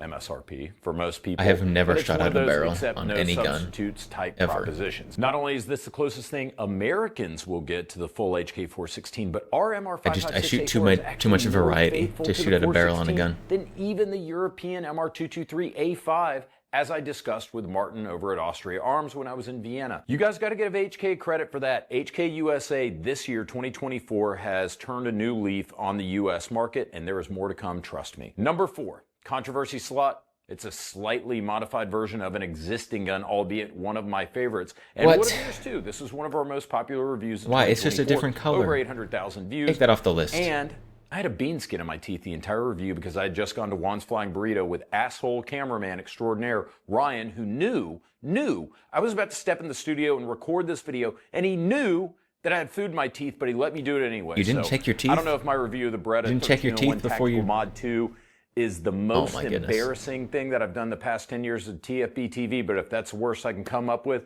I guess I'm doing all right. It isn't like this was some revolutionary change, but it did add some significant upgrades that 1301 fanboys like myself have been after. One, the Pro Lifter. The lifter remains open while the gun is empty and in need of gun reload. pretty- It makes reloads easier, faster. It eliminates the Pretty Chinese mid. finger trap loading gate that some of us get when our thumbs get trapped in the gate during our reloads. The next major improvement, the addition of the Superior handguard. I guess used it on the is his American-made list. Beretta It's his A300 list. He can patrol like whatever he shotgun. wants. Super aggressive checkering. But come on, there's got to be great something ergos, else giving that you came out excellent that's control, more than plus a you've minor got upgrade critical to something that inclusion already for the M-LOK existed. slots for attaching accessories like a light or a sling. Finally, Beretta upgraded the trigger for good measure. Is this a modified 1301, a slightly modified 1301 even? Yeah, but like I said, pickings were a bit slim this year for long guns, and hell, you guys watch this review over and over and over, so I can't deny the numbers or the clicks. Number 3 goes to the A3, the Steyr AUG A3 M2. Steyr has been on a tear in 2024, dropping AUG mods like the heavy barrel, the 9mm conversion, and the I A3 need to get M2. one of those H bars. There's more to come from the U.S. I need to get one of chapter those. the Austrian military powerhouse. Plus, it's still kind of the holidays, and it's a crime to not include Carl's weapon. Here's the top 5 guns I was given for Carl free was using the to old school influence my A1, coverage. But the A3 M2 is the most advanced version of the Austrian bullpup to date. What's new? I'm with going to the be M2? honest. Well, a lot of things, but the major I'm going to be completely honest. if I was given as many free guns as this guy, they also would be in my top 5. It's free is a fantastic price, and free makes things better. Things, full-length Picatinny rail across the top receiver. This gives you a lot more room for modern optics, backup iron sights, whatever other accessories you might want to mount. The A3M2 So any also has gun an companies out improved there, trigger. It's still a bullpup. free Not guns, getting a match grade trigger here, yeah, but it's yeah. noticeably smoother and crisper compared. I can't to guarantee earlier a good models. That review. all said, you can also get the Ratworks aluminum But sear, it which being gives free it a helps. Great trigger. By any measure, I'll take the Pepsi Challenge against an AR any day with that if you want to upgrade from the factory. There are a number of other improvements that I mentioned in the full review for this gun that I did earlier this year, but perhaps the most significant feature I'm leaving out is the quick detach rail, an improvement that addresses the most common complaint about the AUG, the inability to mount accessories. I still think this is the best bullpup on the market, definitely a top 5 non-traditional. Wait, but with the rail on there, you can't. AR-15 rifle. You can't do the quick maybe change top barrel. 5 rifle today. Number 2, You gotta going quick to the change your CC Brent handguard 3. with the I know, barrel. another update to an existing platform, and it's not even available in the U.S. yet. But CZ did officially launch it this year. Unlike the Beretta 1301 Mod 2, the Bren 3 isn't just an upgrade kit; it's an evolution, mainly so Bren taken 3, from lessons Bren 3. learned via the Bren 2 service in the Will it Ukraine. also be on the There are list a lot next of year? changes that are fully detailed in my full video about the Bren 3. But Will we'll the talk Bren about 3 the big also be ones here. on the list next the year? handguard system, When much hopefully it's improved, available easy to remove, in the it's been United States. diversified to cater to various operational needs, we'll say. Shooters can choose between M-LOK, STANAG, to cater Hold on. Speed. Slow. to various operational needs. We'll Toink. say. Shooters can choose Just hit him in the between face. M-LOK, STANAG, or even a suppressor-ready handguard. The Bren 3 is a 3-position adjustable gas block, allowing users to fine-tune the rifle's gas system for optimal performance across different ammo types, suppressors, different Bren environments, 3 whatever. Durability was actually a focal Bren 3 point is- in the Bren 3's development. Oh it my was goodness. already a durable gun, but now That's the a high aluminum optic. receivers reinforced with steel in critical areas I to don't withstand think I the like that. stresses of the moving parts, and the Colt Too Hero high. Forged barrel boasts a barrel life allegedly 20,000 rounds at a minimum. The disassembly process has been streamlined. You don't have to remove the stock. This simplifies maintenance and field stripping. The biggest Additionally, positive speaking of the Bren the 3 stock hinge, a weak point, has now in been the modern market reinforced. For sling is that it's attachment, not the an Bren 3 is AR-15. equipped with a ton of QD sling sockets for personalized sling configuration. I've gotten to shoot the Bren 3 already. It is freaking awesome. However, I also torture tested the shit out of the Bren 2, including by firing a 300 blackout round through a 5.56 gun, and it still functioned flawlessly. It didn't skip a beat. If the 3 is going to be tougher than the 2, it's going to make a case for being one of the best rifles on the market today. Number 1, kind of a weird two-peat for the Austrians. I've never had Two-peat. 2 guns from Steyr on the same list, and I rarely ever it's even have the Steyr one, and DMR? That's always the AUG.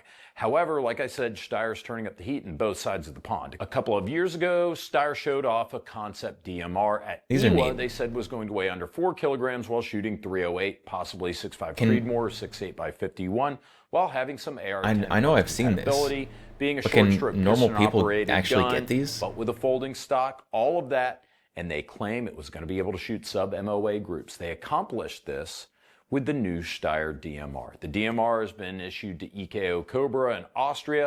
Is They this were the something that first end I could users. buy, Yeah, it theoretically? sucks for a military unit to get it before we do.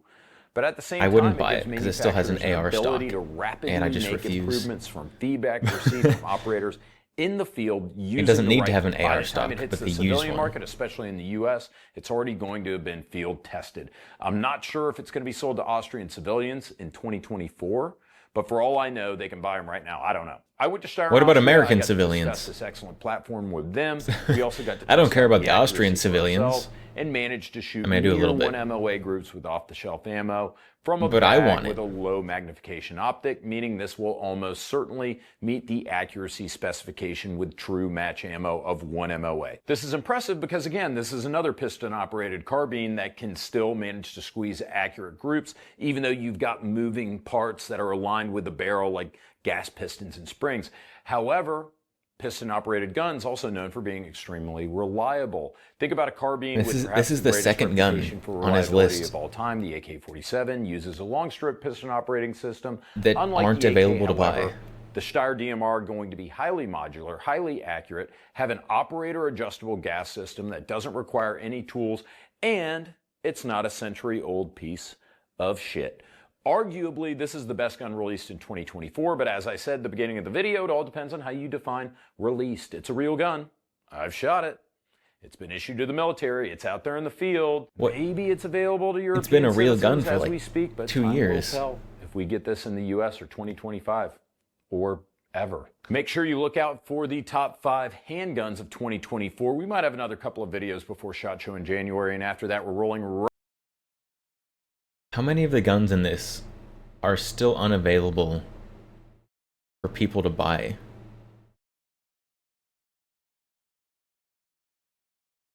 At least 2. The new AUG is available, right? You don't think any of the guns so far are available? So Bren is not. The Steyr is not.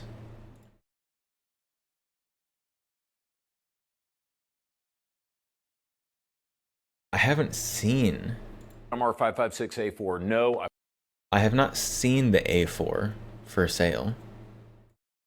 Is it?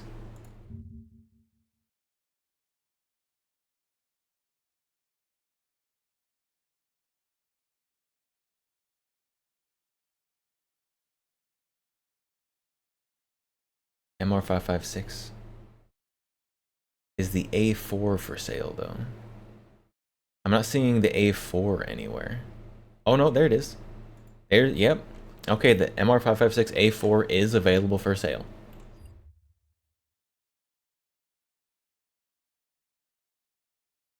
I was not paid to include this gun on my list or that any one's of the available other guns on any of Ryan, whose popular reviews at this one at least was available.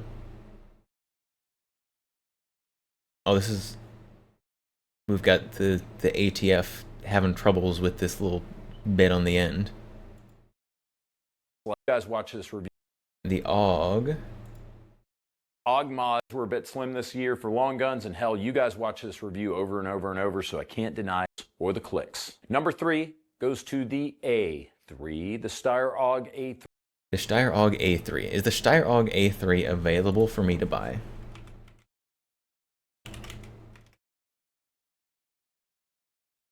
Steyr AUG A3. We've got some reviews. Ooh, Steyr AUG MP88 on Gunbroker right now.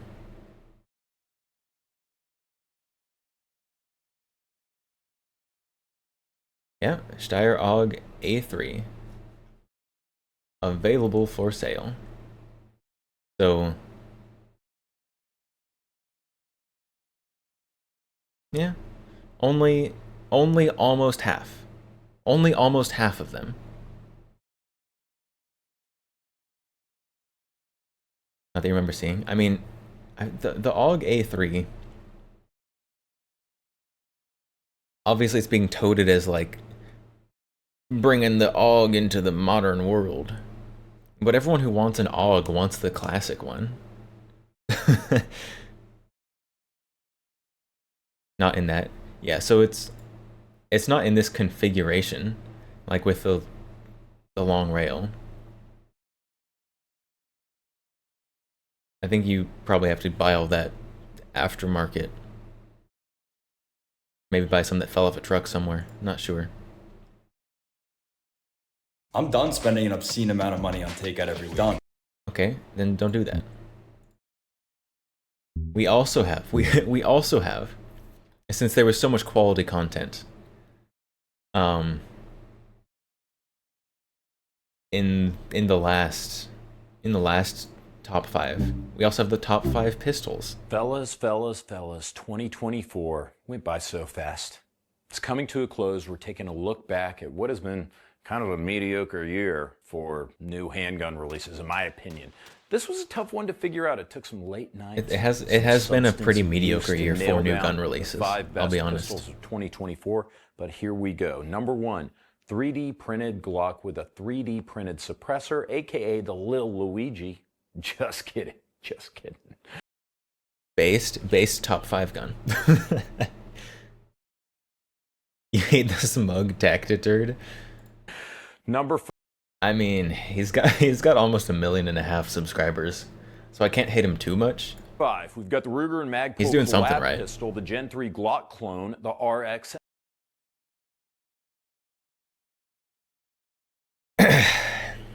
Well, this is your top 5 in your top 5 pistols of 2024. I know the pickings are slim, but like, we're not eating out of the garbage yet. Bad start. we have the Ruger Glock, the least innovative gun I've seen or in as years. We dubbed it, the rug pull. My review of this gun dropped the minute this gun was released, and honestly started second guessing myself. James J. Reeves, having self-doubt after seeing your chilly reception in the comments. I aim to give you guys good recommendations, so when I skeeted in my chubbies over this one, you all were skeptical, and I started to sweat a little bit. As more reviewers got their hands thing on is it, terrible. however, the rave Ruger RXM reviews rolled in, and the consensus was clear. This pistol is as good as I thought. Even JagerWorks is now showing off RXMs on their Twitter. You know what people also give fantastic reviews over? Glock 19s. On Instagram with aim-point acros. There are rumors Flux might make a chassis for it. The rug pull, arguably the best Glock clone on the market, especially for the price. Featuring Gen Best Glock clone on the market. You can get a Glock for the price of this thing. You don't have to get a Glock clone. You just get a Glock. 3 parts compatibility, genuinely useful upgrades. Guys, this is a pretty cool power play right here. I was super into wrestling as a kid, like back when it was. You will notice at the beginning of the top 5 long guns videos, just the last video, he made a disclaimer saying that nobody paid him to put any guns on that list. He did not make that disclaimer for this video.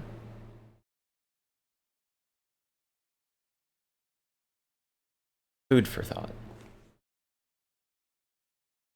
Was it doing something right? Is being born into money? Daddy bankrolled TFB. I mean, TFB does do some things right. We gotta. TFB does pretty good SHOT Show coverage, like once a year, and not the videos, but their articles do cover some good stuff sometimes. The videos do sometimes as well.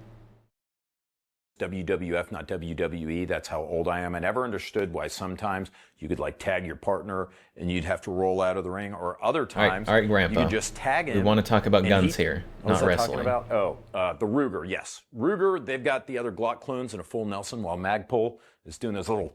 Nobody paid. Receiving free guns is a like-kind exchange, but not technically getting paid. Yeah. And if I ever somehow if I ever get big enough that people want to send me free guns, I want them to be able to know that I that I may roast their gun.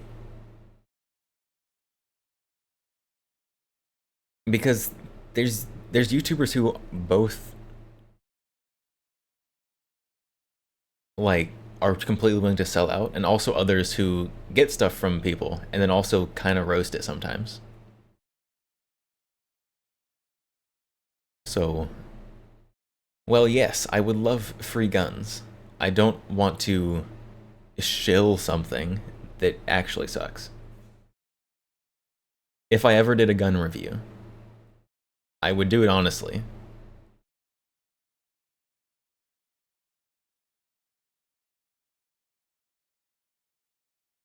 but I don't I don't think anyone would give me a gun to review. I would be more likely to give a good review to a gun that sucked but was super interesting than something that worked but is just so boring, like the Ruger. I'm sure the Ruger RXM works fine, but it doesn't get a good review because it sucks. It's boring. It's like, it's not even vanilla ice cream. It's like plain ice cream. You can get plain yogurt. The Ruger RXM is plain yogurt. Fake chest karate slap chop things. Magpul designed the frame with subtle but effective ergonomic improvements. Like ergonomic improvements? This is the horrible little itty bitty Glock Gen 3 mag release. I never even noticed that before. Thank you for this close-up. This is the worst part of the Glock Gen 3. Even worse than the finger grooves.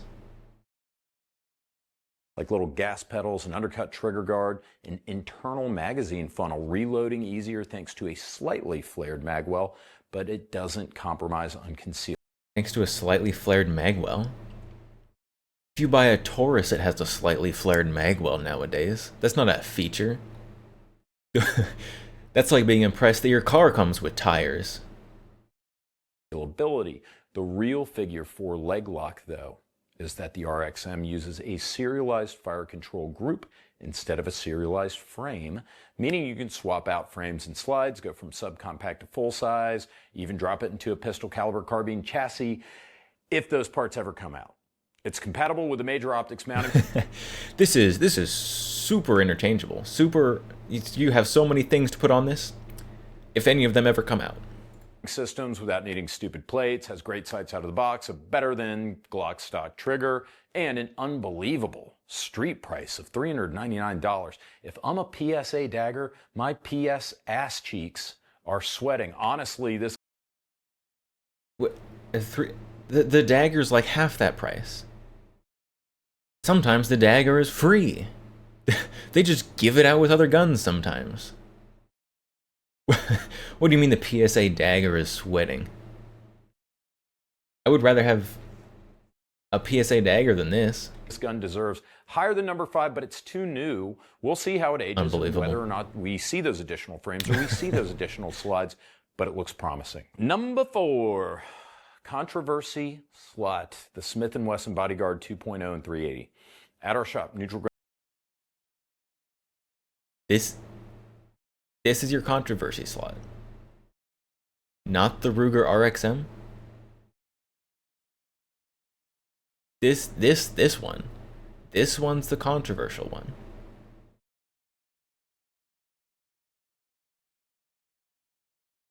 Ground Gun Company. I mean this one, the Smith & Wesson Bodyguard 2.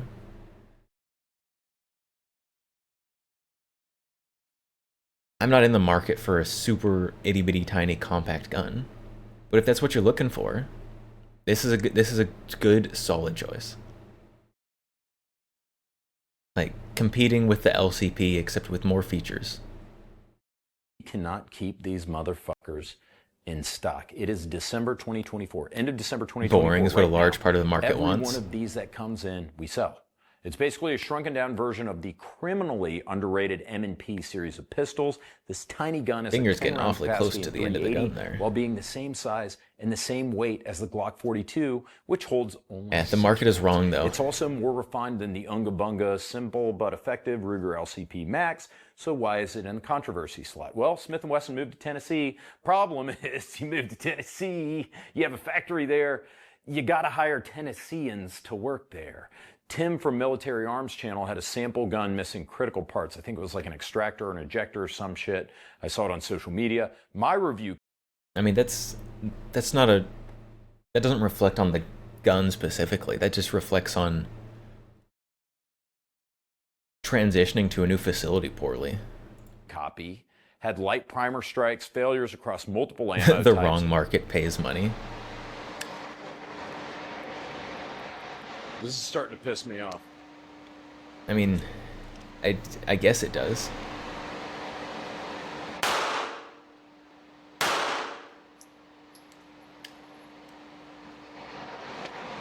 It's just because the wrong market is just doing what well into our second box of ammo doing what here, guys like and we're still James having Reeve here just malfunctions tells them every what is single correct. magazine. They go buy it. They don't think for themselves. I haven't posted my review yet because I'm We giving need we need Smith & more Wesson we need more gun influencers, more gunfluencers to say that things are cool just because they're cool, not because they're the same as everything else. a chance to fix it like I do every manufacturer. Despite these issues, people love this pistol, but call me Whitney Houston because I need a working bodyguard to finish this review. It's always funny to me because everyone says, of course, you're a gun reviewer. You get a cherry-picked review pistol. As many of you seen, especially this year, been quite the opposite. Mine yeet cannons, mine very yeet cannons from High Point in 9mm and 380 both had reliability issues. The Olympus arms that reciprocate I'd put the Yeet cannon. The Yeet cannon goes before the Ruger RXM. barrel AR-10, massive piece of shit, and they never fixed it, never said anything to me about it. I still haven't done my video, but my Thunder Ranch Tradition, Century AK, already been back to the fact. Massive piece of shit, and they never This gun does never look said cool. anything to me about it. I still haven't done my video, but my Thunder Ranch Tradition. Jammed the case straight up underneath the bolt carrier into the gas piston. Century AK, already been back to the factory, still isn't reliable, and now a pistol that I'm extremely excited to get for review takes a shit in my hands like a scared hamster. Son of a bitch. Number 3, I fell head over heels for this gun in 2024, and of course, everyone thinks I love it so much that I've got Italians stuffing lira into my shorts, but my brothers and sisters, I have seen the light. And so have a few of you who've actually tried this gun. To recap, my buddy Ernest Langdon told me a couple years ago, he said, "You're not going to believe this, James. The most durable polymer framed handgun, if not the most durable handgun I have ever tested, is Yeah. the Beretta PX4. I think he's got a copy. The that Beretta, has I am a big fan about of PX4. 100,000 rounds through it. I think Not it the only compact had like one. parts breakage and a handful Specifically of failures. and only the full-size Coincidentally, that parts PX4 breakage didn't even I am stop a the fan gun of. from operating. I tried the first gen LTT PX4 compact carry years ago, and I thought it was a good pistol, but The biggest and really the only thing that I care about that they updated on the new PX4 is this decocker here. The old one had like these giant like fin spikes. They would like cut up your hand. Like when you're running the action on the gun, when you're handling the gun. This one, they're a lot less spiky and stabby. Really, this is all they needed to change on this gun, is just the decocker. The rest of it, eh. pretty basic, no optics readiness, extremely expensive, so I didn't buy it. However, fast forward to SHOT Show 2024, Beretta introduces 2 new versions of the PX4, the GSD and the Compact Carry 2, plus the Langdon tactical versions of each. The Compact Carry 2 refines the series for concealed carry with several key updates, including a bobbed hammer, a Type G decocker with low profile the Compact one is levers, stupid. slimmer overall profile, an enhanced magazine release, an improved trigger. It's not very compact. Full-size PX4 GSD includes a heavy profile cold hammer forged rotating barrel, improved double action trigger that's smoother and lighter. It's faster too reset thick. for It's too quicker thick to be a follow-ups. compact. Also comes with high-vis orange front sights for better target acquisition. It's these new models that Ernest Langdon has based the new LTT PX4 Storm on, and they are incredible. As I've mentioned before, one of the best handguns I've ever reviewed on TFB TV. Between the durability, the reliability, the rotating barrel system, plus Ernest Langdon's excellent trigger and smooth. The rotating barrel system is really good. In the I would like to see. I don't think it's going to happen. I would like to see somebody marry a rotating barrel system with a low bore axis like profile. The reason I don't think it's going to happen is because the reason that this barrel is so high is because of the rotating barrel system. It takes up a lot of space below the barrel. But I mean, if I don't know, move the locking surfaces somewhere else. Move them up here, or up into the slide. Just move the barrel down. I don't know. I want to see a low bore axis rotating barrel pistol.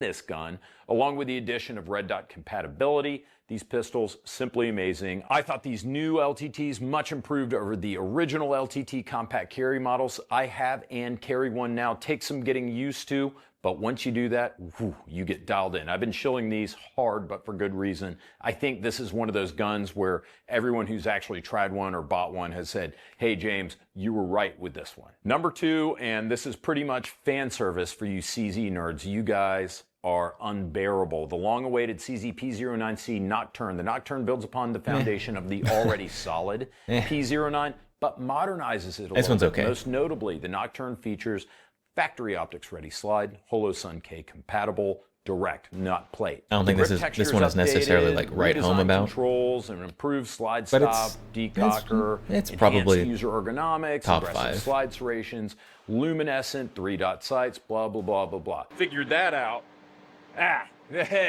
Top 5 Not so bad. guns for normies. That's 15 rounds. There's no reason for it. It doesn't make any sense because this trigger is not very good. Let's be honest. This is essentially a P09 that's optics ready with some better ergos. Still not a bad thing. If it ain't broke, don't fix it. Well, I'm not sure I'd take like a P09C Nocturne over an LTT PX4 that costs 3 times as much, to be fair. It's a close call between like something like the Nocturne and the RXM. The RXM has a better trigger, but the fact remains. Did you say it's a close call between the RXM and the CZ Nocturne? How much did Ruger pay you? That's not a close call at all. There aren't many hammer-fired, polymer-framed handguns on the market today. I applaud CZ for not just giving up on theirs in favor of focusing only on a striker-fired gun like the P10 family. Plus, having seen CZ's factory firsthand, just like I've seen Beretta's firsthand or Glock's firsthand, I know what goes into these guns in terms of quality control and production. CZ's barrel-making facility, absolutely underrated. If they started producing Colt Hammer Forged barrels for their sister company, Colt, they would have a huge leg up on the competitive AR market over here. To put it simply, still glazing Ruger like a prosumer grade company, while CZ is a company for professionals, relentlessly tests its tools in the lab and in the field. Frankly, I think this gun is ugly as hell. And it's pretty low bore, rotating barrel. But it's a little like a 70 locking series is a little lacking though. though. It lacks in refinement. Yeah, it makes up for it in sheer dependability. A modern CZ Savage virgins will 1907 would this be gun. very interesting. Sorry to do this to you guys, but you knew it's coming. I know it's going to piss you off. I know it is. But at SHOT Show 2024, we finally got to see the gun that many of us have been asking for years. In fact, the company who I have a love-hate relationship with. This is number one pistol coming up. Number 1 pistol of 2024. By which I mean I love them, and they openly hate me. Made a snide comment to me, something to the effect of, I bet you're going to claim that this gun was all your idea since you've been asking for it for so long. That's what they said to me at SHOT Show. And you're goddamn right I am. I am going to go ahead and tell everyone right now the Glock 49 was my idea, and I'm taking full credit for it. All right, that's almost certainly not true, because Glock would never listen to and never serve the Glock 49 like me. But what is true is that I did ask Glock for this gun years ago and nagged them about it, and they finally did it. It's a Glock 19 frame with a Glock 17 slide. This has been called a Glock 19L conversion for a long time, but that involved the Glock Glock 49 frame down to Glock 19 is the number size. 1 top pistol of 2024. Best of all, if you've got a Glock 45 and a Glock 49, the Glock 49 is a 19 lower with a 47 upper. You can put the 49 upper on a G45 lower, make a G47, and the G45 upper on a 49 lower to make a G19. You caught all that, right? You basically I mean, I own like 4 I like Glocks. that If you Glock own 2 finally Glocks, who made the cares? gun, I do. because a lot of Terminal people have been performance of asking 9 for that mil, better out of the configuration Glock for a long 17's longer time. barrel, which can give you as much as 50 additional feet per second of velocity versus the Glock 19 size But barrel. You also get an the increased number sight one- radius for better accuracy. The Shooters number like one, myself report 2 lower Glocks felt on the list. Yeah, recoil out the of long Ruger slide. Glock and the Glock Glock.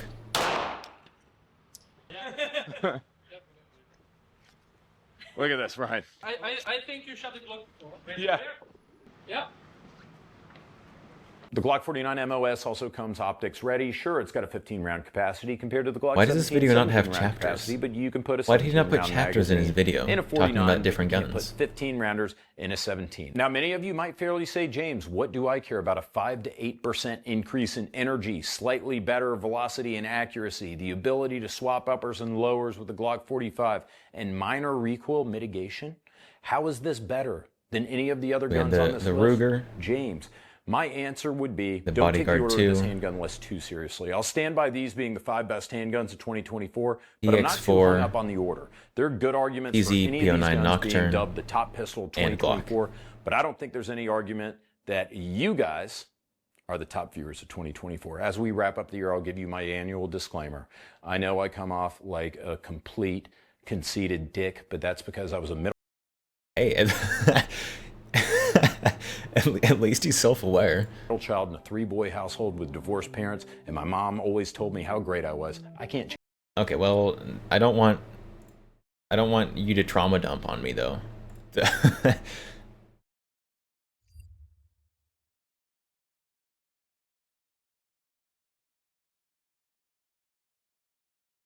Two Glocks, yep, 2 Glocks on the list. Although the Ruger RXM is like a Glock SIG. It's like it's a mashup between the Glock and the SIG.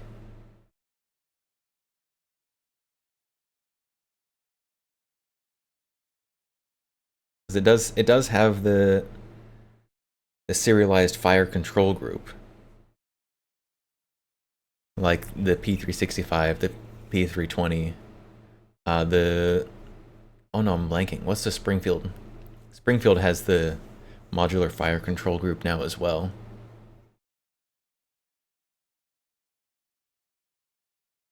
Prodigy? No, the Prodigy's are 2011. What's the... What? Why? What?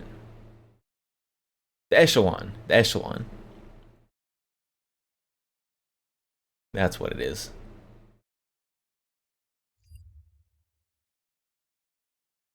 There's quite a few modular fire control groups nowadays. It is no longer innovative.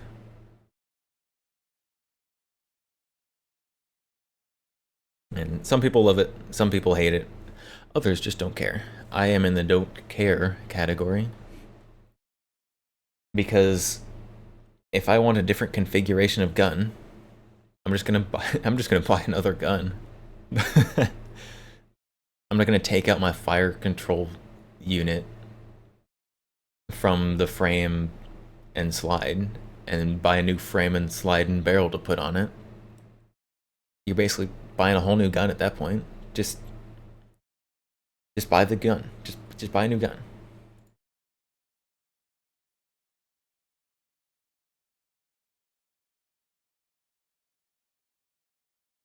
Rails being serialized is annoying for 80% or 3D printing. Oh, that is true. Because you gotta be able to see the serial number. You gotta be able to meet all the ATF requirements for being able to see the serial number. Wait, I have an idea. We were taking a break. We were taking a break from the AI generated gun reviews. Generate a script for a YouTube video about the Ruger RXM. Be sure to be extra critical of the gun. Be sure to ebb. Be extra critical of the gun. Roasting its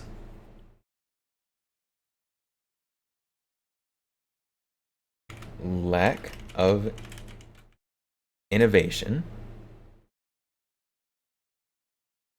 and ugly design.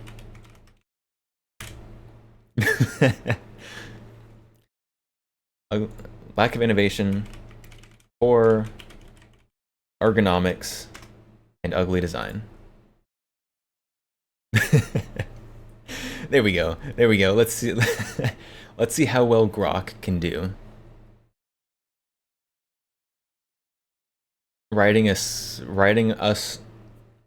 a script.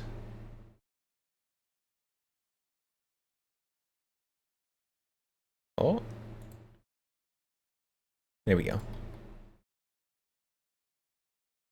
Requiring the serialized component to be strong and accurately sized makes DIY more difficult. Oh, like, you mean not like 80% or, yeah, like the actual firearm part. I was thinking 3D printing like a grip frame to go around it. But yeah, since since your serialized component is literally just like that bar, I can imagine. If you're gonna roast the RXM for those, you gotta roast Glock too. Yeah, but everybody already knows. Everybody already knows that. And at least Glock has fixed a lot of this, the poor ergonomics. Like Glock made mine here. Good example. Mine has the extended mag release there, because mag release was terrible on the Gen 3s. The slide release, terrible on the Gen 3s and Gen 4s. Finger grooves, terrible. Like, at least Glock has innovation? No. Innovation? No. But we can roast a lot of people about lack of innovation. But at least Glock improved a lot of the ergonomics from the Gen 3. Gen 3 to 5.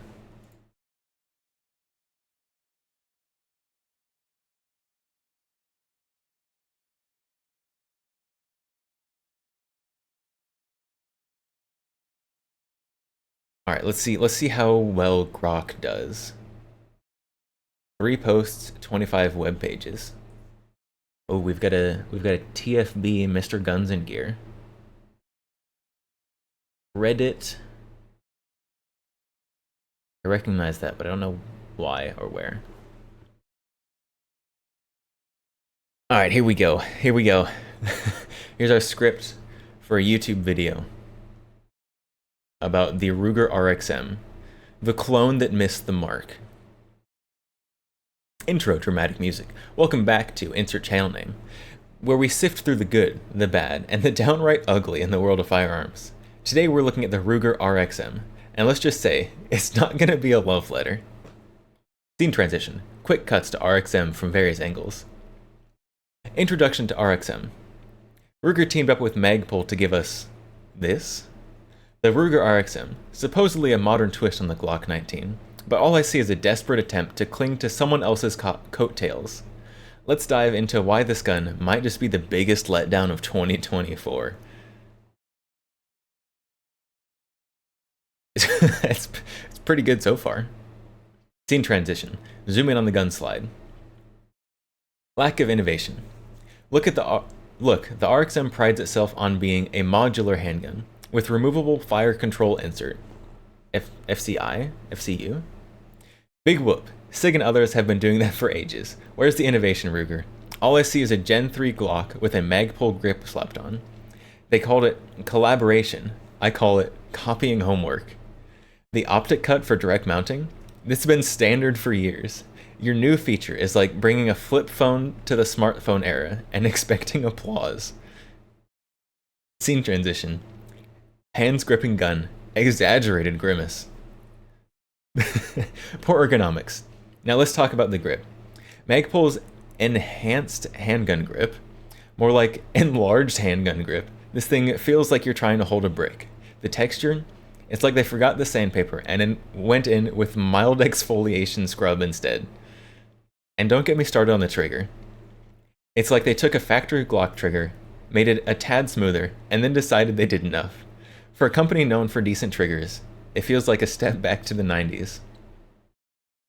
Scene transition. A mocking pan around the gun. Ugly design. Here's where it gets real. Visually, this gun is an abomination. It's like they threw every design element into a blender and hit puree. The color scheme? Did someone lose at paint by numbers? The slide serrations look like a child's first attempt at art class. And that beaver tail, more like a beaver tail, oversized and out of place. If you wanted to blend in with the Glock crowd, congrats. You've made something people would hide in their collection out of shame. Scene transition. Shooting range with exaggerated frowns. Performance testing. I took this thing to the range, hoping against hope it would redeem itself, but nope. The recoil management? It's like the gun doesn't know what century we're in. The sights? They're passable if you squint hard enough. But why even bother when the rest is this lackluster? Accuracy? It's there. But you're not buying this for precision. You're buying it for... well, I'm not sure why you're buying it. Scene transition. Close-up on the RXM magazine. The final roast.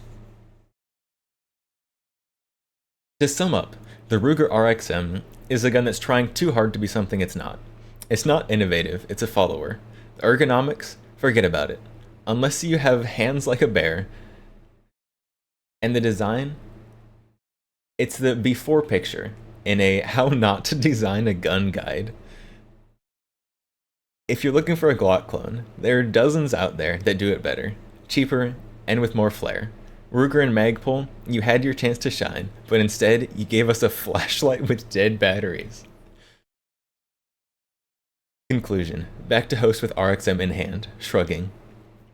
Thanks for tuning in. If you enjoyed this critique or have your own roasting to add, drop in the comments. Don't forget to like, subscribe, and hit that bell for more firearms reviews where we keep it real. Until next time, remember, just because you can doesn't mean you should. End screen, channel logo, subscribe button, social media links, outro music, mocking sarcastic tune. I don't know how do you make mocking music? This is pretty good.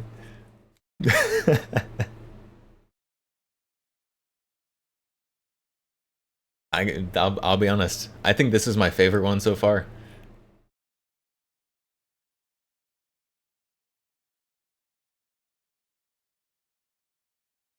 SIG did not innovate the serialized fire control group in pistols either. They did not come up with the idea. They did popularize it though. I do know that the serialized fire control group has existed previously, but SIG did make it popular.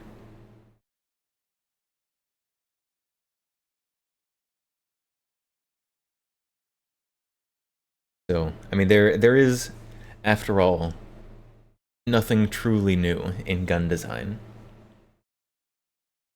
At least there hasn't been for quite some time. But it's all about who did it better. Whether it actually be better or just advertised it better. Most Keltec pistols and their clones. So let's see, hold on. Let's see if we can find a picture.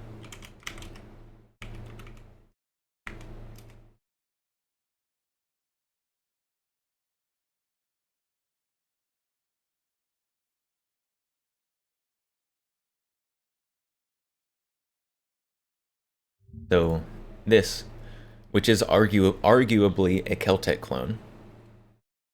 Arguably a Keltec clone. You will notice the serial number is set in there underneath the grip. Keltec clone, yes.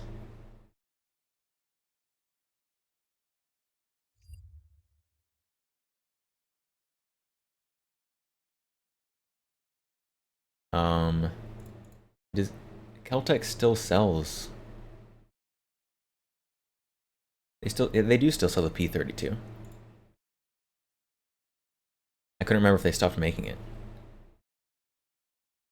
Yeah, the Ruger LCP, pretty much a clone of the P32. Oh, you can't see exactly where it is because it's on the back. Serial number's on the back of it. Serial number is on the back right there. And then you've got the grip module around it. P3AT. Yeah, the P32 is the one they're still making.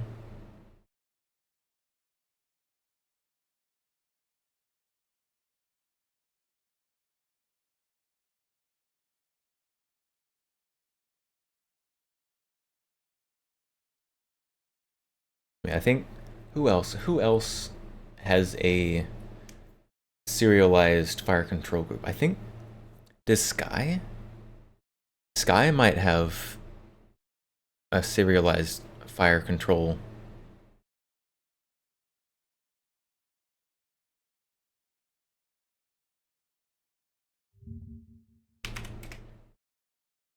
Not sure about that one. Don't quote me on that one.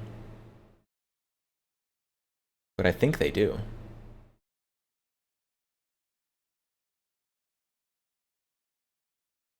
Sky is P11 clone. Yeah.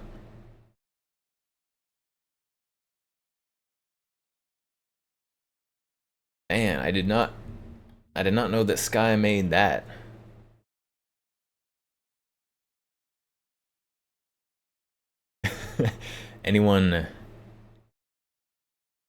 Anyone want a sparkly Joker gun?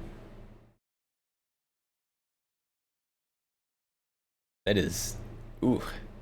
That is hard on the retinas. It's the Joker. It definitely is that. I'm not a huge fan of Sky, but I do find how many different OEM colors they make entertaining.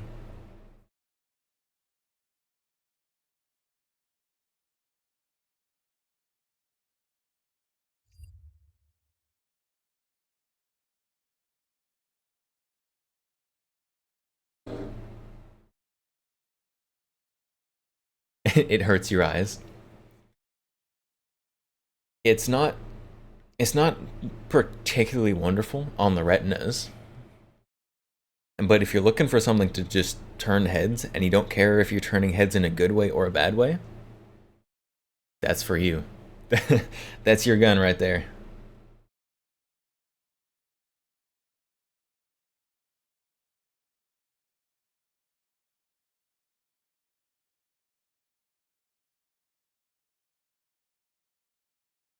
Is there anyone else?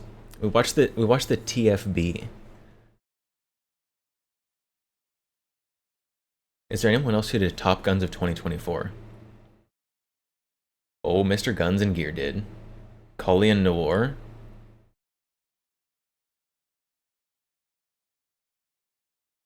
Collian Noir probably has some Guccier guns on his list. Honest Outlaw. He's holding a Canic in his picture. Ooh, Honest Outlaw, the top 5 worst guns. Top 5 worst guns. That's more interesting than top 5 best. Also, he's always wrong. It would turn heads in a good way if you have the suit to match.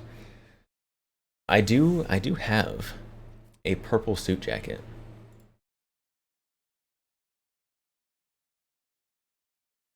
I wonder if it still fits. I've had that thing forever.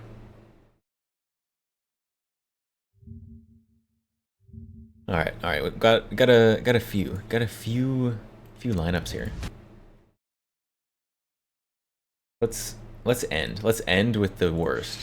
As somebody that, for all intents and purposes, reviews guns for a living, I'm not gonna say I don't get excited about guns anymore, but let's just say it takes more to really move me on an emotional level.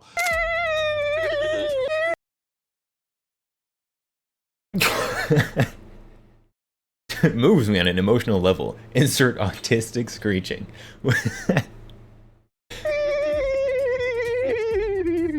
I do videos on guns for a bunch of reasons. Sometimes companies. That's how I send me feel guns. inside Sometimes I sometimes. just feel like talking about a particular gun. Or sometimes you guys won't stop telling me to talk about a gun, so I do it, even if I don't give two shits about the gun. But at the end of the day, I am at an least he's ammo honest. sexual and a Pew Collectors Anonymous at heart. I don't think love he's guns, anonymous. and I love shooting. So even though I've been doing this for a long time, there are still those guns that surprise me, that excite me, or just make me fall in love. So even though I've been CMMG. doing this for a long time, there's gonna be there are still CMMGs those on this guns list. that surprise me, excite me, or just make me love what I do all over again. And that's what this is about.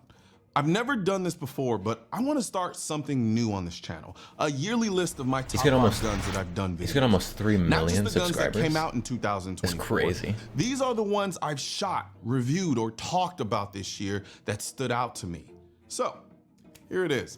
My top 5 guns of 2024. The Springfield Prodigy. For me, the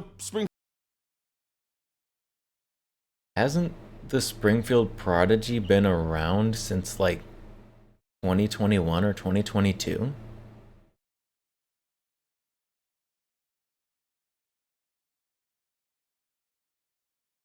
I mean, I guess they came out with like the compensated one. Hasn't this gun been out way longer than that though?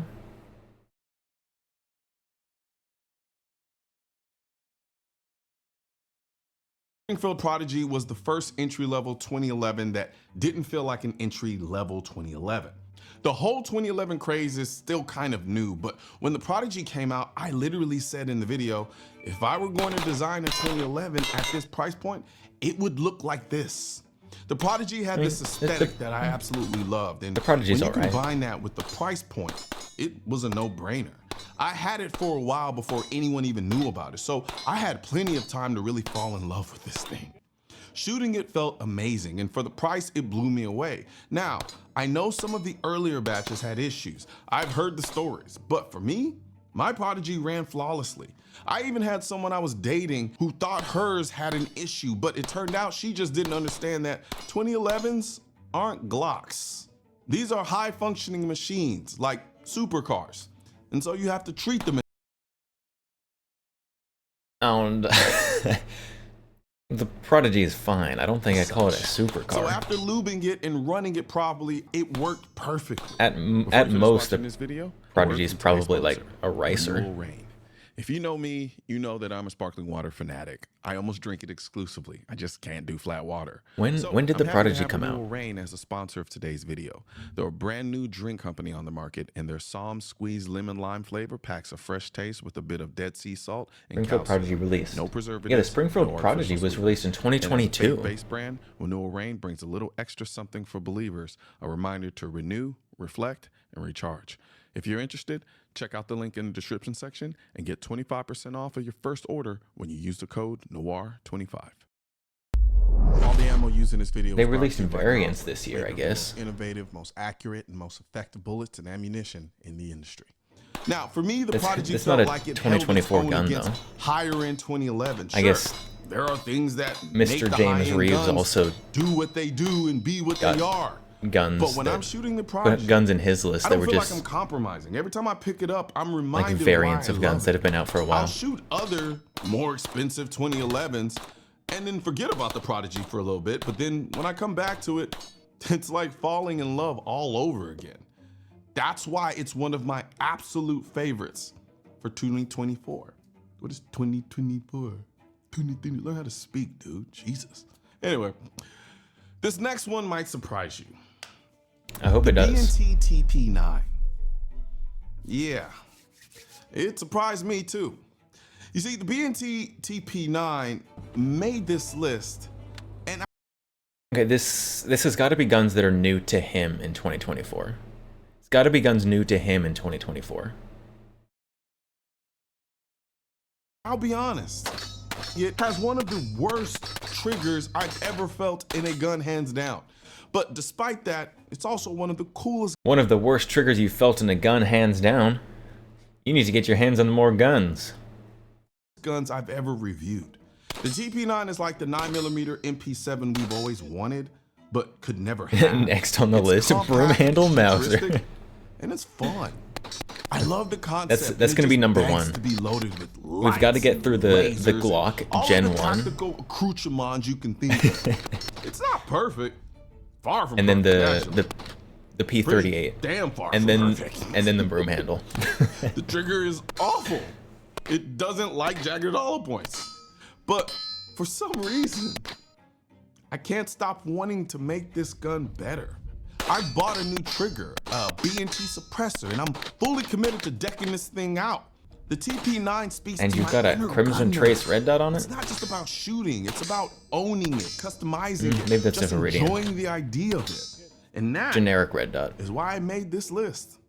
The next gun on the list of my top 5 guns I've done videos on in 2024 is the CMMG Mark 47. Now, I knew this was going to be here. Ever since that transition with the autistic screeching, which I'm a big fan of, by the way. always been a big AK fan. My very first rifle was an AK. However, AKs are AKs are AKs and are AKs. Being able to shoot a 7. What do you mean AKs are AKs are AKs? Wait, excuse you? A Wasser's not the same as a Krink. Or an RPD or a RPK or an SVD.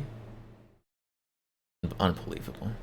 7.62x39 round out of a different platform that's not an AK, that's as refreshing and cool as the Mark 47 is a whole Top 5 guns of 25.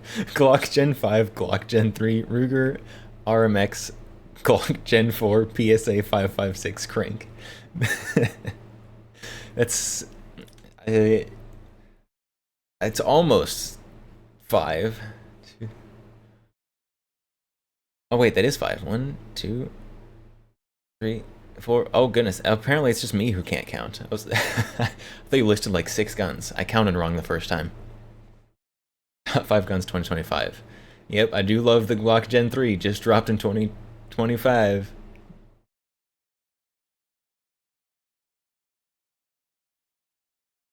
The CMMG Mark 47. I guess this is specifically the Descent version. I guess. The regular one's been around since like 2006 or something, though. I've gotten so used to shooting the 7.62x39 out of the AK platform that while I wouldn't call it boring, it's just gotten a little stale. The MK47 changes that. It feels modern in a way. Did you just say the AK is stale? So you want it to be more like an AR, which is somehow not stale? That still respects the roots of the round, blending the emotion of an AK with the practicality of an AR-15, but it's not just an AR with an AK magazine sticking out of it. Yes, it is. That's exactly what it is. It's an AR-180 with an AK mag on it. That's literally exactly what it is. Its own system, its own platform. It's familiar in all the best ways, but still unique enough to be exciting. It's like the Mark 47 took everything I love about AKs and I'm not saying that you can't still be excited about this. But saying it's not just an AR with an AK mag in it is false. Years? Oh, 2014? I thought the Mark 47 has just been around forever. That's still 10 years though. I was only off by like 100%.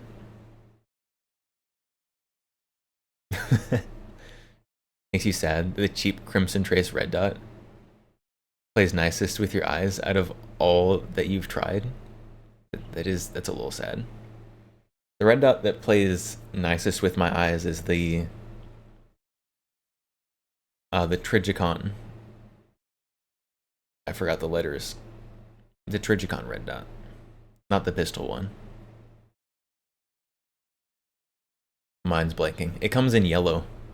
It's the yellow one that I like. ARs and mashed them together and made a mutant.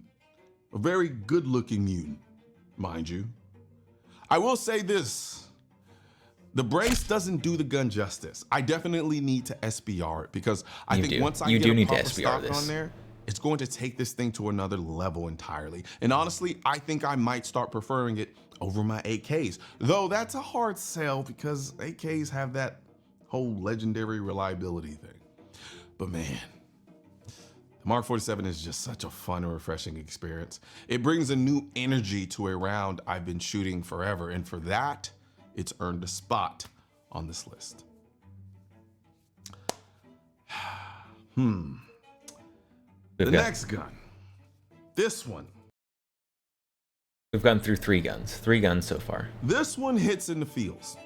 And the reason why it hits in the feels is because it allowed me to do something I never thought I'd be able to do, which is hit a target, a man-sized target, at a mile away. Is that a SCAR? And not only did I do it once, I did it twice. And not only did I do it twice, I did it within 5 shots. Bolt action? And I did it with the SCAR 20S from FN. That's why this gun made this video. I already did an actual gun review on. How long has the SCAR 20 been out?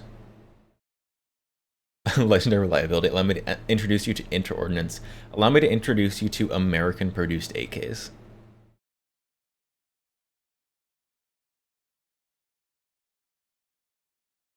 When this gun, but taking this gun out and shooting it at a mile created a bond between me and this gun like very few others that I own. It's something special to me now, especially considering I didn't think for a second that it had the capability of doing that with that level of efficiency that it did. Not a single top 5 guns of 2024 has released in 2024. The Mark 47 Descent may have been 2024. Maybe. It's a gas gun shooting at a mile. You don't look at the SCAR 20S and think, I can shoot out to a mile with this gun. But I did it with this one. Sent that 6.5 might weigh more than all the way down to the target, the man-sized target, and hit it maybe twice. After you put and not only that, I just love the way this setup looks. Maybe. This FDE and then the FDE. The Phalo has a way thicker barrel though. Chef's kiss times 3.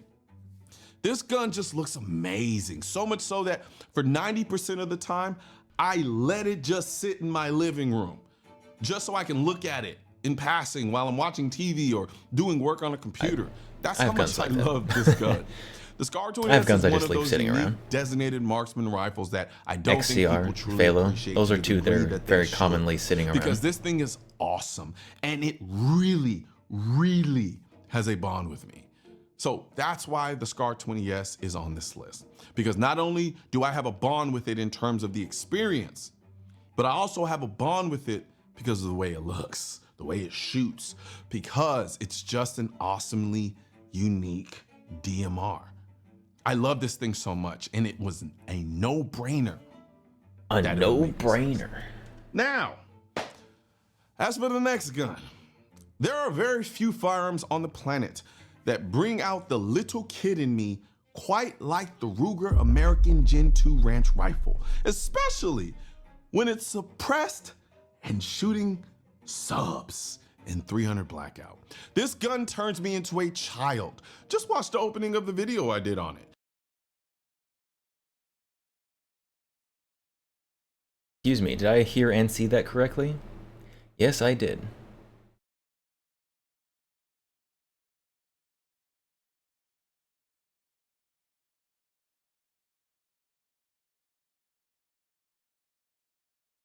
You hate the influencer personality so many of these NPCs have. Gen 2 ranch rifle, especially when it's suppressed and shooting subs in 300 blackout. This I mean, apparently it works. People are a big fan. 3 million, almost. gun turns me into a child. Just watch the opening of the video I did on it, and you'll see exactly what I mean. I freaking love this stupid little rifle. It's silly, yes, but it's also ridiculously practical. The fact that it takes magazines so I can plink away with 300 blackout subs all day long, that's just the icing on the cake. I did a video on the Gen 1 version, and I really liked it. But the Gen 2 fixed all the little shortcomings of the first and turned this rifle into something extraordinary. From a hunting standpoint, from a practical standpoint, this rifle makes sense. But for me, I mean, the Gen 2... It's really honest. The Gen 2 Ruger American is a huge step up from the Gen 1. There's no arguing that. It's still just a generic bolt-action rifle, though. Honestly, all about the fun. There's something almost magical about running that bolt and sending a round down range with such quiet precision. It's pure joy. This gun makes me want to skip the technical details and just shoot. That's why I made my list. It's my happiness gun of 2024. Before I wrap up, makes you want to skip give a the shout technical out to a details. gun that didn't quite make the top 5, but deserves some love. The SG55P and 300 Black. Talk about an Hey, is that the white one? impulse buy. I wasn't planning on owning this gun. I didn't even know it existed until I saw it at my FFL dealer. But the moment I laid eyes on it, I knew I had to have it. The FDE finish, the 12-inch barrel, the 300 blackout chambering, it's just... Okay, I can get behind this I've always gun. had a thing for overbuilt rifles, and It didn't come out in 2024. this one hits But it's a cool all gun. the right notes. It's heavy, sure. And the LPVO I put on it only made it heavier. But it all just feels right. Shooting it suppressed takes it to a whole nother level, and while I probably like it more for NPCs how it attract looks than how NPCs. it shoots, Color you shocked? actually no, I really, Yeah. really like the way it shoots too. I don't like That's not, I mean, this dead mag in there. every time I hold it, That mag, I can't help but the appreciate lines don't line up. craftsmanship and It the doesn't. quality. The mag doesn't look Which good is in there. crazy to me how this thing didn't make the top 5, but it didn't. While it didn't make the official list, the SG55P Top 6. came damn. Top 6 guns of So 2024. there you have it. My top 5 guns of 2024 that I've done videos on. I think I'm gonna make this an annual thing. Who knows? Maybe I'll even start running a list to see which guns hold their spot year to year. Until next time, let me know in the comments which This is guns just his like made your general list this year favorite of guns. the guns that I Just okay, and not guns that came out in 2024. Filleting the Ruger Ranch for precision and smooth action. I mean, it doesn't have a crunchy action, and it is smoother than the Ruger American Gen 1.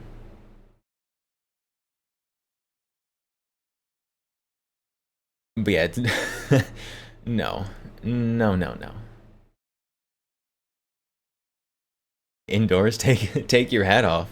This is his brand. That's his branding. How will you know he's a YouTuber if he's not wearing his merch? I've done videos Yeah, on. he was probably gonna say it here. 2024. And I'll see you in the next video. One thing's for certain and two things are for sure.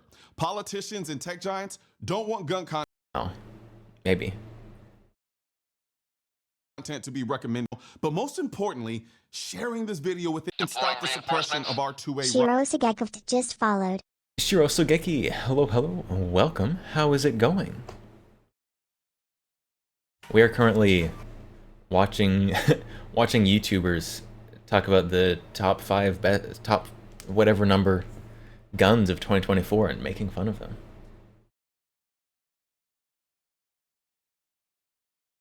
Forgot to follow from the other day. All good. Thank you for the follow. Welcome. Time to shill. Yeah, Colleen Noir is probably one of the worst offenders in terms of gun shilling. Just pure gun shilling. Like there's other people who you watch and you're like, they're probably shilling. Like 90% sure they're shilling. But when you watch a Colleen Noir review video, you're like, yep. Yep, he got paid money to promote this one. Not a doubt in my mind. Alright, Mr. Guns and Gear. Let's see what his top 5 are. Like Such, nothing fancy. Yeah.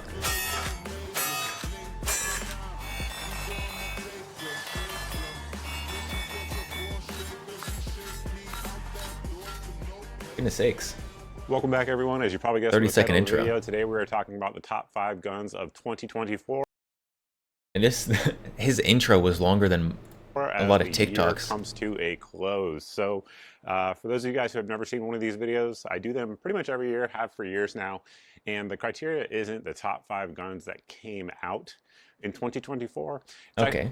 Good clarification. Good clarification. The top 5 guns that I have reviewed in 2024, and my criteria for picking them is 100% subjective, and essentially it either has to be like a great value, new innovation, something that the market's been asking for, something like that. So it could be innovation. A very expensive gun, it could be a very inexpensive. Innovation. Ruger RXM. Any thoughts? Ruger RXM gonna be in the innovation video.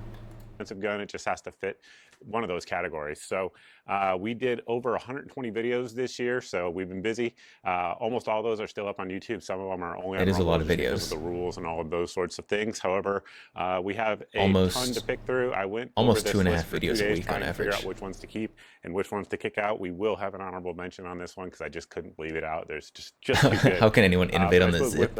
This Zip perfection. is not going to be in order, but with that, we're going to go through the actual Glock perfection? firearms that we No. picked. Zip again, perfection. no actual order, like there isn't a number 1 or something like that. So the first one up is going to be this guy here. This is the Glock 19 MOS with the threaded barrel. This is a gun that may not seem remarkable, so I fully get that. Don't click off the video, we have some remarkable ones coming up. It may not seem remarkable on the surface. Please don't leave. Please don't leave. However, this particular gun is what Glock people, Glock fans, etc., have been asking for years. They finally delivered it. So Glock, a lot of people want Glock that 19X. sort of slide that 19X has. If you don't know, that comes with the threaded barrel. will give you less recoil because there's less mass reciprocating. Definitely something a lot of folks want. A lot of folks wanted it with the MOS. I'm not against this being in a list. Years. Super vanilla gun though. They finally brought that forward last year, and then this year they gave us this one here with Glock. I'm a 1911. And as I've said many times in the past, nerds in typically shambles. Well I need a However, Zip. this I need a gun Zip so bad. has ran 100% express. So whatever they did with the new recoil spring, The problem is I need a there Zip is to go working up for extremely sale. well, and of course we do have That doesn't the look FDE like it's frame, which everybody completely likes. a scam. And then you also get that full grip there with your standard capacity 17 or 19 round magazine on there. A gun, like I said, not remarkable in a lot of ways. It is just a Glock. However, it's a Glock with features that people have been asking for, and it's taken Glock, probably 5 years to actually deliver on. So glad that they did bring it out. Additionally, this gun has been 100% reliable, not just Glock added a threaded barrel. Amazing innovation. For a while now, however, we've been using it to test optics as well. You know what? And we still, to date, have not had a single The Ruger RXM doesn't have a threaded barrel. It's doing well. It's doing exactly what you want it to do. If you guys have watched my Glock videos this year, you know we had several that had some serious reliability issues. This is not one of them, so it does actually make the list. Up next is going to be one that you is super guys neat. also were asking for a hella long expensive. time, and that is going to be the Beretta A300 Ultima Patrol semi-automatic 12-gauge shotgun. Why were you guys asking for this? Well, they released it, I believe, 2 or 3 years ago now at this point. And historically, I've This always is said that second I'm a video big fan for serious use with the with semi-auto. the Beretta. Second video. M4 and then the Beretta 1301, both the Gen 1 and Gen 2. And then if you didn't have the budget Innovation on for something like Glock. that, I would just Another recommend getting 150 Pump gallons Gun. of Glock horse And cum, the Beretta please. A300. What do you Ultimate think they Patrol's use been to out for a while. lubricate People their have been guns? asking me to review it and see if it lives up to those other two that I do recommend all the time. This year we did that. We did Glock review it. We put a ton of brown. does a got little really bit of hot innovating several behind the times, scenes. Just essentially doing Not a meltdowns lot, with it. but a little And the bit. gun had zero Behind the scenes, malfunctions they of just any don't kind. And release the big it. thing that is Like there's a Glock with a noteworthy rotating about it, barrel. if you will, is that those other There's two a shotguns I Glock talked about, AR.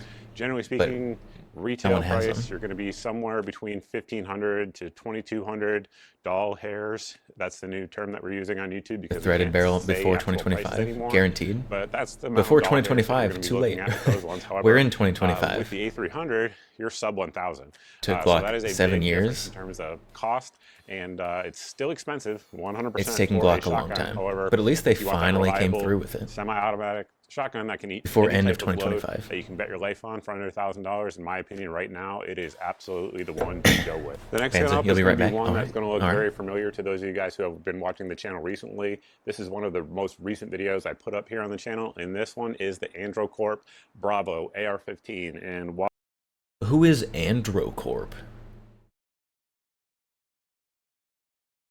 it does look like every other AR-15, I get it. The big It does thing look about like it every is other what you get AR-15. for the money. That is what separates this from all the other AR-15s that we have reviewed here on the channel. For example, Geissele makes an excellent AR-15, however, it's extremely expensive. This one is also an excellent AR-15, and it's extremely... I don't think you're joking about Horsecom. I don't. I know Glock has. It's called Glock Performance Center, and they do literally sell Horsecom. Look up Glock Performance Center. This is a true fact.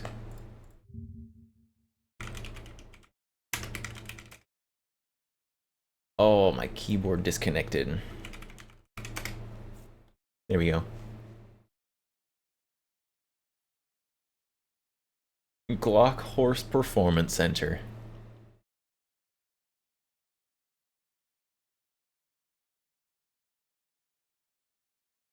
Where do I buy?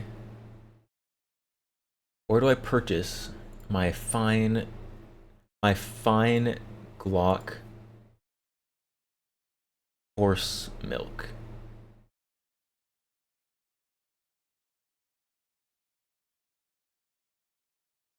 I don't know. It's somewhere in here. It's somewhere in here. Stallions. How about? Oh, there it is. There it is.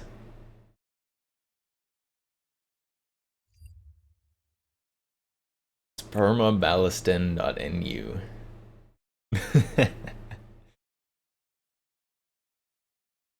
There we go. You can buy Glock's Dream Boy horse sperm.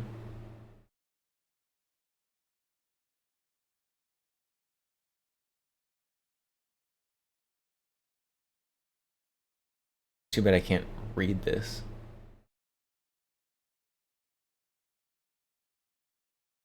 Oh, worked here. Well, someone's got to collect the semen. But yes, yep. Inexpensive, which is awesome because it brings the AR-15, probably the most usable, capable rifle for most folks in America, into that budget price point that is still a very quality gun. So this one here, price point, if you guys follow me on social media, you'll know it's coming in right around $400 hairs, if you will. And you get a ton for the money. You get a ballistic advantage barrel, 16-inch middle length, nitride. $400. You can get a PSA with a FN barrel for that much money. With 2 of the 3 loads that we tested it with, it was sub MOA, meaning less than an inch at 100 yards in terms of accuracy, which you really can't do better than that for a semi-automatic gun. That's fantastic. And then basically we had 0 malfunctions of any kind at all. Tons of different magazines used, PMags, Lancers, Brownells, probably others that I'm not thinking of off the top of my head. 0 malfunctions with any ammo we put through it, and 1,000 rounds is more than most folks just are probably ever going to put through the AR-15s, particularly if they have a budget AR-15. But it stood up to that a just decent, fine. And decent I'm sure budget we'll keep those AR for a long is time. So that is the Andro Top Guns. Bravo. I guess so. AR-15. A ton I guess so. of We guns got money in my personal we got opinion. the Next up on the list vanilla-ist is going of to be guns. the Walther. It's going to be the PDP steel frame match. This gun is wild. It is super fast, has an excellent trigger. Obviously, it has that 5-inch. I'm not against this gun. The thing shoots Not against this gun on the easily 2-inch list. troops at 25 yards without really any effort. One of the things that leads you to having that really good practical accuracy is going to be the trigger on it. The trigger on that gun is fantastic. Has that aluminum shoe. Zero super malfunctions clean, with super any crisp, ammo put through 3 it. to 3.5 Didn't- inch pound brake. Didn't slip a And, 300 it's blackout in the definitely mag. one of the, if not the best True. triggers out there on the Didn't market just for truly a torture semi-automatic test it. fire gun. Has good capacity. It has their new Walther's new optics mounting system that has plates with lugs, so that way The under recoil only your optic is not going to Bowman be bouncing around, being Wild Bowl of dependent on the actual screws to Pokemon be, has entered. to not fly Catch off the it gun, and rather like the add original it to optics your mount follow was. army. And that gun really is just a continuation of the PDP A Wild series, Bowl which gets Pokemon. better A Bowl seemingly Pokemon. with every one they put out. Additionally, this year Throws we Pokeball. reviewed the PDP Pro, another great gun. It's definitely a lot less expensive than the Walther steel frame match. The Walther steel frame match is going to be relatively blackout. expensive. However, again, if you guys are My following me on my beloved. social media, if you sign up for my email, you 300 guys have seen blackout's some pretty killer cool. deals I'm on a that fan. this year for sure. So I only it have is, one 300 in my blackout. opinion, it's giving you speed capabilities like you would get with most 2011s, Ding. or at least Ding, very, ding. very, very Ding, close ding, to ding. that. And you're doing it at a much cheaper price point, and you're getting a platform that is, generally speaking, just more reliable in my personal experience. So The only Walther Bowman mythical just bowl followed. Pokemon. match definitely makes an appearance. The on only list. Bowman. And Thank you the for the last gun follow. that is going to Welcome. actually make the top 5 this year is one that is probably going to make a lot of you upset based on the comments that I have seen in that video review. All right. How do we do predictions? How do we do predictions? Hold on. Hold on.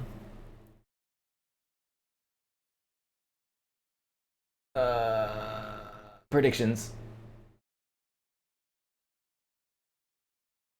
Prediction.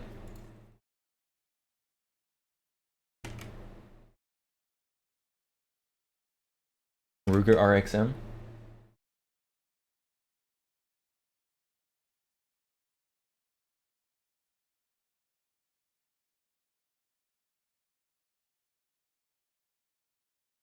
All right, Ruger RXM.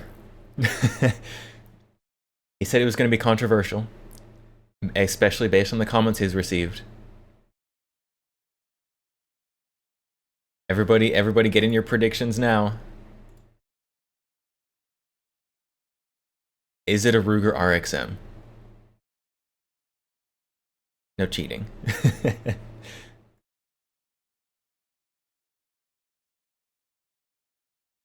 90% no. 90% no. However, is going to be this gun right here. This is the Ruger RXM.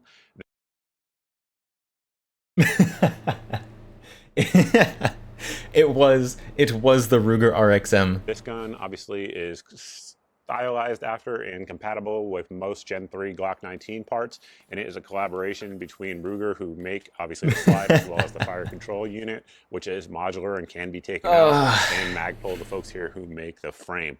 So why did this gun make the list? Well, I think this right here, in my opinion, is what should have been the Gen 6 Glock. Congratulations to the 10% asking for in many on- different ways. You have a chassis Yes. system here You were on the correct. actual frame itself. And it doesn't have the traditional Glock grip angle that a lot of people don't like. I personally like the Glock grip angle, but this one doesn't. It's a more neutral grip Your angle. that a Gamba lot paid of folks off. it's a more neutral grip angle that a lot of folks Hold on. Glock. It really is what the market has been asking for in many different ways. You have a chassis. The market has been asking for this? Who? Go read any comment on any video about the Ruger RXM and you will know that the market has not been asking for this. Nobody wanted this.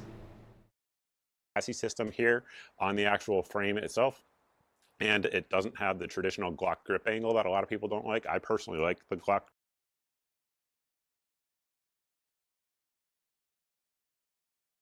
That is so smooth looking. That is so smooth. I personally like the Glock grip angle, but this one doesn't. It's a more neutral grip angle that a lot of folks just naturally point better. So that definitely is nice. The trigger is awesome, in my opinion. I It's better generally than gravitate even towards a Glock more performance trigger. extreme My grip personal angle, opinion like a on more that anyway, European has the style. traditional 1913 slots up there for a light.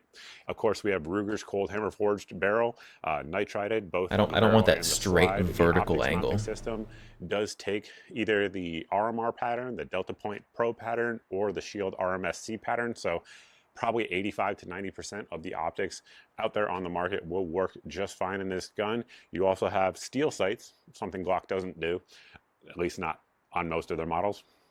And it also has a tritium insert there up front to give you some sort of low light capabilities as opposed to the plastic sights. And of course, this one is coming in at a better price point, sub $400 as compared to similarly equipped Glock pistols that start out at 620 and go up. So you're getting extremely good reliability. All right, chat. Would you rather have a used Glock, a good condition used Glock, or a Ruger RXM?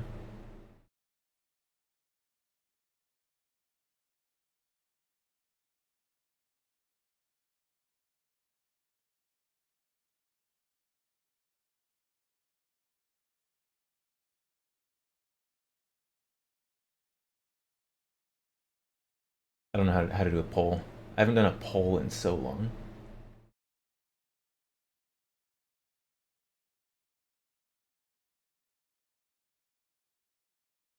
How do we do a poll? Don't remember how to do a poll. RXM, unironically. I might take the RXM, unironically, just so I can roast it.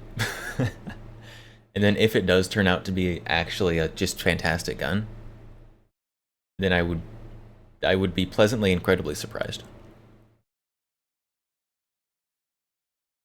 Honestly, whatever's cheapest. If they were exactly the same price, you walk into local gun shop, they have a good like barely used, someone bought it, shot it like once, Glock.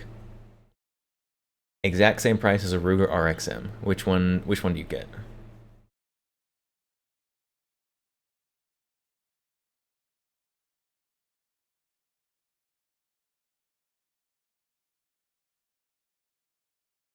Both optic mounting?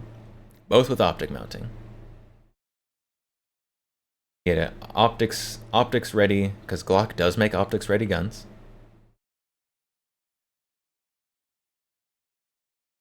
Not the threaded barrel version of the Glock. Like all same features. Except for the modular fire control group and the weird coloring.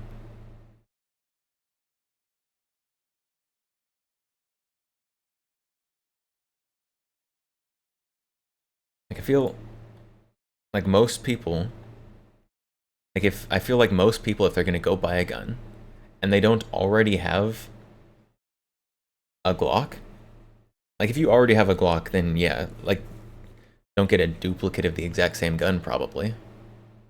But if you don't have either and you're just looking for a gun, almost everybody's gonna go for the Glock.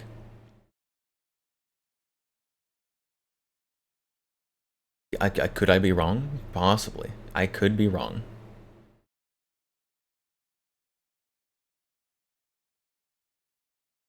I don't think I am, though. I had zero malfunctions of any kind, and you're also getting more features at a better price point. If you guys haven't been following my social media, I've been posting a lot of different folks who have reviewed this gun because I think it's a very interesting gun. And the folks over at Gun Talk Media, they put out a review with 8,400 rounds and had zero malfunctions. I mean, statistically, that just shouldn't happen, right? every few thousand rounds you should have a malfunction, but they went 8,400 rounds, 0 malfunctions of any That kind is with different impressive. shooters. 8,400 so that definitely with no gives malfunctions. some I will credibility, if you give will, that to is the long-term impressive. durability that we're going to see out of this gun, and I do think it's just a winner. A lot of people say it's just another Glock, just another Glock clone, and that, generally speaking, is true in terms of feature set, but the price point... that, generally speaking, is true. Most people would go for new Ruger over used Glock. And maybe it's just like the used versus new. Like a good condition, like barely used. I don't know. I'm not too turned off by a used gun. Like, especially if it's obviously lightly used. Like if it's used and abused, like clearly that's a turnoff. But like a good condition used gun, there's a lot of people who will buy a gun, either impulse or planned, like shoot it once maybe, and then sell it. Like that's, I don't know. Just the fact that it's a used gun isn't completely a turnoff for me. Gun 1 Glock, which was bought basically as a meme gun. If you're looking for a Striker Fire 9, you get the RXM. Also as a meme with the Glock. Between those two choices. Aspect of it, and the fact that it is being backed by Ruger makes it a huge home run, in my opinion. What I'm waiting for, and I'm sure will happen probably no, not as a meme. 2 PSA daggers or 1 Ruger RXM. Is either for Magpul or somebody else to release a new grip module that gives you the same grip size as we have here with the 19X, so that way you'll have that full size frame and still have that small, relatively speaking, mass reciprocating there on the slide under recoil. I think that would be the modularity. I know it's a selling point for some people. I think it's also a false selling point for some people. Because you buy, you're like, oh yeah, I'm buy this, and I can buy more grip modules, buy other slides and barrels and whatever else to put in this. But if I have a gun already and I want a different configuration, I'll just buy another gun. Maybe that makes me weird. That's possible.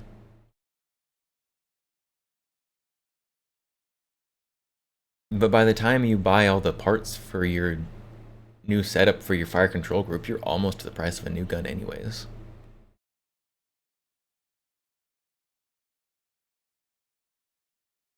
Still the RXM, but you take a dagger, two daggers, because we got to get to the same price point.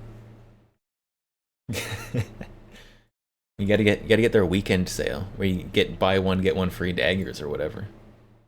a killer combination, and that's something you can easily do because the chassis rather just pops out and will pop into your new grip module whenever that one comes out. I do think this gun absolutely was a home run for Ruger, so this definitely makes it onto the top 5 list. Now, before we close the video out and mention our honorable... I will say, comparing the Ruger RXM, not comparing it to anything else, just purely comparing it to Ruger's own lineup of pistols, it is probably a significant improvement over their other stuff. Like the Ruger American pistols, the Ruger security pistols,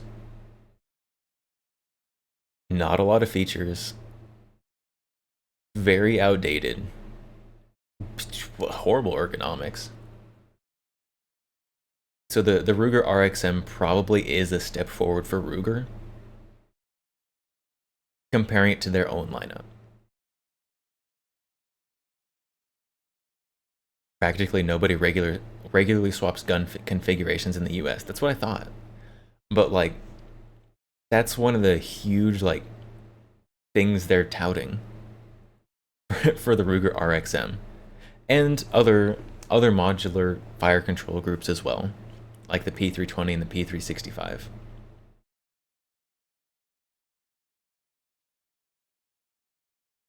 But very few people change their setups. mention I do want to make sure that we thank our main channel sponsor, and of course, that is the good folks over at Brownells. Ruger. If you guys are looking for Our main most channel of the stuff sponsor, in this Ruger. video, as well as the accessories, the ammunition, the optics, the gunsmithing supplies, all that stuff can be found over at Brownells. So we definitely thank them for sponsoring A the channel. huge They've Brownells been banner. our main channel sponsor now for just over 6 months, so a long time. And of course, I've been working with Brownells for probably 7 or 8 years now. So big shout The out to current them. pistols, And on 90 to the was great. Yeah, some of honorable Ruger's mention. old It was stuff was pretty alright. close. It was very close. And the honorable mention goes to the SIG P365 Legion, the AXG Legion. That is a fantastic gun. It's kind of a similar concept. Okay, and So you kinda see the P365 kind of stuff I like here if you Legion. guys are watching this video. So essentially, That is a it nice feeling also gun. what I call a mullet gun, meaning that it's shorter on the slide and longer in the frame. So it is business in the front and party in the back, if you will, being a mullet gun. So that one there It's has still the same still pretty capacity, despite vanilla. being extremely small as this gun. But those- right here. those do You have a feel standard nice. 17 round magazines, also 21 round mag availability, if I could talk, for that gun. And it does it in a very small, compact frame. The frame itself is also metal, and it has G10 grips on there that really stick in your hand. That Apparently, I don't even know what a G10 grip is anymore. I thought a G10 was a specific shape that went on like a 1911. And the SIG grip is clearly not the same shape. Apparently, I just don't know what G10 means. That is something that most small compact guns simply don't do. It's optic ready. It has great sights from the factory, and it also has a short barrel. So I believe the barrel is right at 3.1 inches. G10 is a However, the material. slide extends beyond it and gives you some compensation as well, because the slide Why do itself Fuds love it is so ported much? on top, and the thing just shoots What miracle material is it? extremely well. The reason it didn't make the list, 'Cause I have my Rem and Ram 1911 came originally with G10 grips. And I don't know, I replaced them with Rem and Ram grips. And my performance with the gun is unchanged.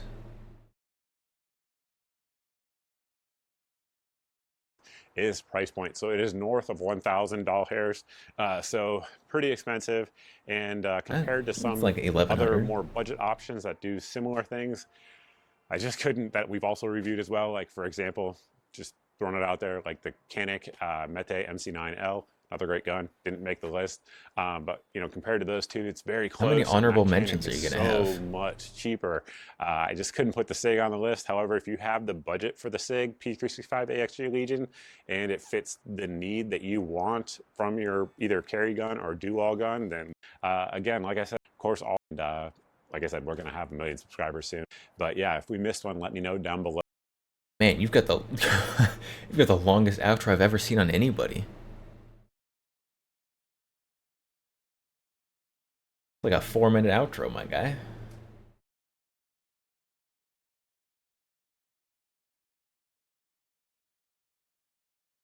Earlier plastic that took and held texture well. Lots of options now. And so maybe it's just one of those like holdovers from before there were options. Somehow, like, I guess got a name for itself.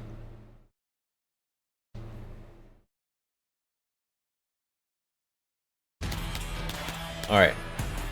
We're moving on from the top 5 best to the top 5 worst by Mr. Honest Outlaw. What's up, guys? This is Chris here, and today Hey, Chris, we've got how's a it fun going? video for you. Today we're going to be going over the worst guns That that a we've CZ? had on Honest Outlaw in 2024.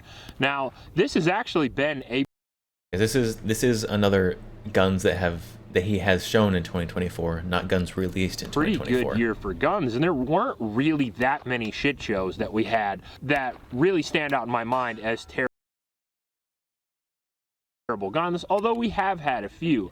So instead of a standard top 10 that we like to do, we're just going to do a top 5. These are not what I would consider the worst guns in the world. They're just the worst guns that we reviewed in 2024. Makarov. Now, before we get into the video, I just wanted to give you guys a huge thank you for making the channel what it is. 2024 is our biggest year yet. We moved into our new range. We have our range all set up, and we have a whole slew That of does new look like things a for pretty you nice in the outdoor works range. for 2025 as soon as I Iowa want falls one of out a those. little bit. But But if you like what's happening now, you're going to love what's happening in 2025. Thank you guys so much for subscribing. Thank you so much for all the patron support. And just thank you for allowing me to review guns for you. And hopefully I give you a little joy. And hopefully I help you out with your firearms purchases, because that's what I'm trying to do. I do want to mention the channel sponsor, which is Brownells. Brownells has been sponsoring the channel for a while now. Brownells is out here throwing money at everyone.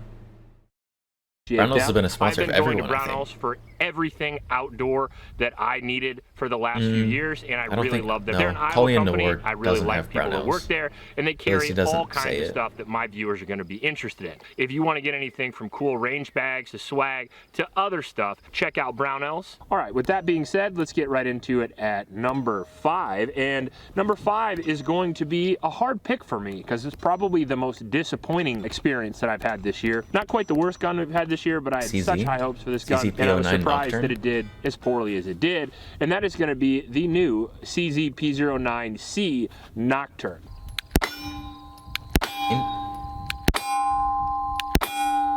So the P09 Nocturne has been on now both top best and top worst. Failed. It did have a fail. Now this is a new generation of one of my favorite guns of all time, and it comes with upgraded feature set over the original. However, I do feel like this one is sort of an example of the manufacturing that we can expect post 2020, and with this version, at least the version that I had for review, I have to mention that CZ also sent this to me for review. This one didn't work very well. Now the previous version, the P09 and the P07 have both been reviewed and featured on my channel multiple times with thousands and thousands of rounds through them. The P07 is actually one of, if not the most reliable gun that I own, so getting its new version and finding out that it had more problems than I've ever had with the old one in just a first shots video was tough for me to swallow. This is a 4-inch double single action pistol that has a polymer frame. It also has a good set of sights on it, a tritium front rear, and we have a dedicated optics mount for the Shield RMS. We have new texture, we have a backstrap system, and then it also has a new magazine system that allows you to pinch the mags out if you ever have a malfunction. Another failure to feed. Same malfunction over and over again. That one I can't do the tapping. Now, I'm not sure what went wrong with this, because traditionally double single action pistols are very reliable. You just have a bad magazine. We did experience multiple malfunctions with my wife shooting, and I actually shot 300 rounds for this and didn't experience a malfunction, but my wife experienced a whole bunch. So we took out... If one shooter shoots 300 rounds without a single malfunction, and a different shooter shoots the same gun and has a bunch of malfunctions, it might come down to the shooter. Limp wristing? That's what I'm thinking. The gun again, and it had problems again. Oh. Now, we haven't got quite to 1,000 rounds, but I would say it's enough for me to formulate an opinion that this isn't as reliable as the previous one was, because I never had a malfunction in that gun. I'm not sure what this is attributed to. Maybe it's just poor manufacturing on this particular model. Maybe it could just be that something is like ever so slightly out of spec, so you need to have a super firm grip on it. I don't know. If one shooter can shoot hundreds of rounds and never have a malfunction, another shooter has malfunctions, seems like a skill issue. Maybe it's just bad luck on my part, but either way, the P09C did not live up to the reputation of the P07, at least for me. Now, it was a very shootable gun. I like the slide serrations. I like that it comes with all the features, but it lacks the one thing that I covet above all else, and that's reliability. In at number 4, another gun that hurts me a little bit, and that is going to be the Dan Wesson Specialist. Now, the Specialist is a gun... Dan Wesson 1911. At number 4, worst guns. You have my attention. That I actually had and used previous to the channel, so I wanted to get another one and featured on the channel with tons of footage, and I thought it would be a fun range day because obviously I like 1911s, and this happens to be kind of a classic 1911 with some modern features. A 5-inch barrel with a rail at the bottom. We have tritium sights. I will admit, we have he's an impressive G10 grips on it, and then we have standard capacity 10-round magazines with the single stack design of the 1911. Now, the gun that I bought was pretty affordable. On top of that, it came with a like bandolier of magazines that I think had like 15 or 20 in it, and they were all Dan Wesson magazines, so I was super psyched about that. But most of the magazines I actually ran through it didn't really work all that well. All right, so we got our Dan Wesson mag, which for some reason it does not like. And we load it into the gun, and we get no lockback for some reason on some of these mags. Some of these mags are shit. And on top of that, out of spec mags. That's they probably why you barely got pull so out of many. the gun. And then some other mag. Is that a 9mm? Let's find this Wilson here. We had more malfunctions in this than I was ready to accept, to be honest with you. See, this is what I mean right here. This is what it's doing. It is 9mm. It's not I saw it failing on the while I'm barrel. shooting the gun, but it seems to want to fail every time it gets slung forward. And I wonder if it's just got something to do with the chamber, maybe this chamber sticky. And I can't tap it forward either. Now, add that to the fact that the Dan Wesson Specialist is somewhere between $1,400 and $1,800. You are certainly getting a very beautiful gun, and you are certainly getting a very accurate and shootable gun. But the fact that we had reliability issues with this at that price point is hard for me to deal with. So I would certainly relegate this to more of a range toy than an actual self-defense item, at least this version here. My previous version was reliable, but this one wasn't. And even though I really like the way it looks, I like the way it shoots, it's got to be on the list because of the price and the reliability. And at number 3, we have a gun that is significantly cheaper. I feel like so far the guns on the list have just been like things that shouldn't have gotten through QC but did. Than the Dan Wesson, but had about the same reliability issues, and that is going to be the Taurus TH9. Now,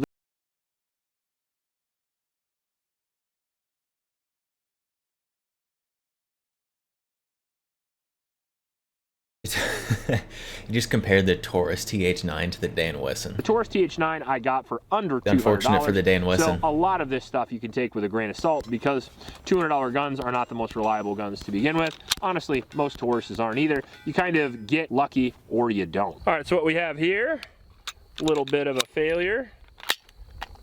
Well, made it worse. Sometimes they run great, sometimes they go 1,000 rounds, 2,000 rounds without a failure, and sometimes they can't go every other round. So it just really depends on what gun you get out of the factory. The reason for that is because when Taurus cuts corners, man, do they cut them. They use the cheapest material that they can use, and they generally use no quality control whatsoever. That's why you can get a gun so cheap, but you also take a lot of risks with reliability and especially long-term durability. Now, we had several malfunctions in the 200 rounds we shot in the first shots of this, but overall the gun was relatively shootable, especially for the price that it is. The double action trigger is really, really bad. It's like 14 pounds, but the single action trigger actually is pretty good. Maybe 3 or 4 pounds on the single action trigger.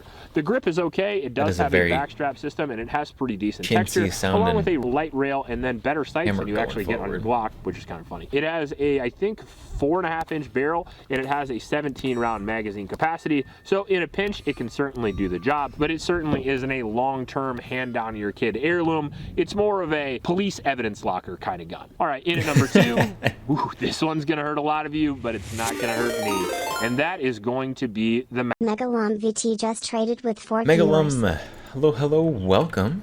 Welcome, how is it going? Get you a shout out. Welcome, how's it going? What were you streaming? How did stream go? Today we started out laughing at AI writing scripts for YouTube videos about guns. And now we are watching YouTubers pretty much arbitrarily put guns in top or bottom 5 guns of 2024. Happy New Year. Happy New Year to you as well. Doing Tarkov Arena. Very nice. Hey, this gun he's talking about right now as second worst gun of 2024 is in Tarkov. Makarov. Uh-oh. I have some limited experience with the Makarov, and I don't want to include all Makarovs on here, although every one of them I've had has sort of had issues. Now, the Makarov is a class... I don't want to include all Makarovs on here, but all of them. toxic legendary gun from Makarov is the neat, though. Ruskies, and it is sort of Yeah, the unfortunately, Cold War equivalent I don't think to this the guy cares how 1911 neat it is. for the Russian side. It was their sidearm for many years. It's considered to be very reliable, and it This has guy many reviews different things versions for many different. like purely from like self-defense user perspective. This guy doesn't countries and care many different how cool it calibers. is. The version that I got, I actually shot with Mr. Guns and Gear. He actually brought one down because I wanted some experience with it so I could put it on some top 5s maybe, and maybe potentially get one of my own. And he owns literally every gun on earth, so I figured why not have him come down and shoot one. He's actually sort of a Makarov aficionado. This was not the top 5 I thought it would be. It looks like he's In pulling my down pretty meager hard. experience, we could barely get the thing to work. It was a miserable experience. Now, he did mention that That the could come down to ammunition that he ammo. brought wasn't really designed. Oh, he just said it. There's a lot of really bad 9x18 ammo out there. Designed for the gun, and there was a lot of other compatibility issues, including just me with Russian guns in general. Basically, every Russian gun that I've shot on the channel has had Russian results, and I'm not really sure at this point why people keep putting these things on a pedestal, but holy shit. The It's 'cause it's Makarov, in my cool. experience, was not only It's 'cause limited it's capacity, neat. it was unreliable, it was hard to shoot, I couldn't hit anything past 50 yards with it, the trigger's awful, and honestly, these days, they're more expensive than your average polymer frame Wonder 9. I'll give you an example. The gun I shot, 2 days ago was the Ruger RXM, and it was superior in every single way to the Makarov. So I gotta tell you, between the Makarov and pretty much every other gun, I'm going with every other gun. Even arguably the Taurus TH9, which is why it's at number 3 in the Ooh. Ooh, he's taking the Taurus TH9 over the Makarov? Incorrect. Makarov's at number 2. So I get that you guys are big fans of it. Most of you probably used it in Call of Duty and not in real life. Maybe you guys are out there using it for concealed carry, and maybe it works well in a pinch, but I think the Makarov's probably... It's just cool. It's okay that something can just be cool. It's okay. We're not reviewing screwdrivers here. Although if somebody thinks screwdrivers are cool, they can do that. Probably better off just used at close range in the gulags, if you know what I mean. At the end of the day, that's my experience. Now, I know it's a legendary gun with legendary reliability, and I probably just got a shitty one, or maybe Mike just brought the wrong ammunition, but either way, my experience is my experience. So both of those can happen at the same now, time. I wanted to do some honorable mentions before I got to number 1. First one being the Palmetto State Armory 300 Blackout. Some more. That looks like it worked Ooh. okay. Now we have a failure to go in the chamber. Oh, now it's stuck. Now, the reason why it's not on the list is because I kind of sabotaged it itself. Not only did I put a folding stock adapter on it, which I hear can cause malfunctions, although I haven't experienced that myself, but the real thing that I did...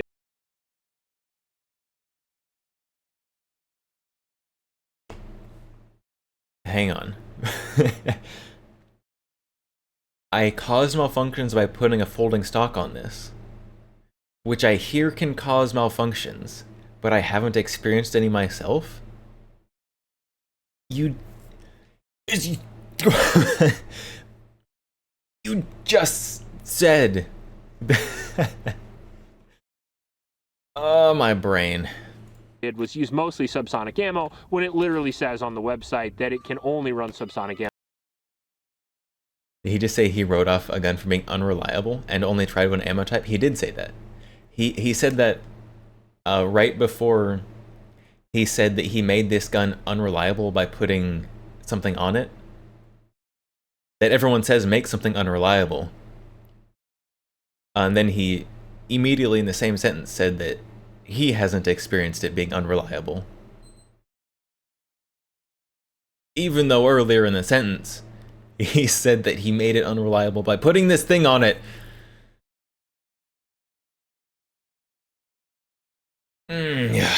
Ammo with a suppressor. We had a lot of malfunctions in the first shots, but honestly, it's not really the gun's fault. Considering the price, I think it doesn't deserve to be on this list, but I want to give it an honorable mention because with subsonic ammo, it was a dumpster fire. But with supersonic ammo, it runs phenomenal. I also wanted to mention the SIG Fuse. The SIG Fuse was a gun I just wasn't excited about. To be honest, we got it for first shots, and I didn't even shoot her first shots with it. I shot a couple mags on it, and I was like, whatever. It's like a big baby. It's like a baby grip that's too big of a gun to carry. I don't understand why I would want that. Luray like the Ruger.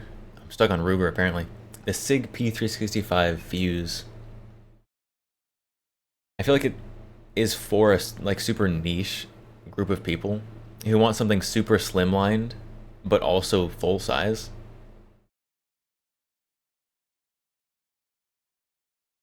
Like if you're like, yeah, I want a full size gun, but I want it to be really skinny. And then you get that one. Didn't malfunction. But she experienced several malfunctions with it. Oh, it malfunctioned. And then immediately put it in the trade pile, and that gun is already gone. Honestly, the SIG Fuse was just so forgettable, slightly unreliable, and I just don't care about it. Now, the number one honorable mention that definitely could be on this list, but I didn't even make a full video, it was so unreliable, was the SIG 320 Legion 4-inch with the threaded barrel. SIG 320 Legion? Gross, look at that optic setup. Ew. Now, we tried to shoot that gun when I had ear problems last year. I blew my eardrums out, so for a while I could only shoot suppressed guns. So we were looking for any threaded barrel gun we could get right out of the factory. As soon as I turned a suppressor on it, it went from semi-auto to single shot. I mean, talk about California compliant. I was really underwhelmed, considering the only SIG 320 I've ever really liked is the Legion series. I like the Legion, and I also like the Legion Comp. Don't tell anybody, but I did like those guns. How strange. The malfunctions keep happening primarily in the hands of the woman. Until this one. But the Legion 4-inch, even when we changed the recoil spring, had tons of problems. I don't know if it was the weight. Even a mildly unreliable gun gets a whole lot more reliable if you have a super firm grip on it. I don't know if it was the back pressure, even with sub or supersonic ammo, was just a disaster. So overall, pretty classic day with the SIG 320. That being said, let's get right into it with number one, and that is going to be my least favorite gun of the year by far, the Girsan Witness 2311. Now, the Girsan Witness was sent to me by Girsan, really? And I don't.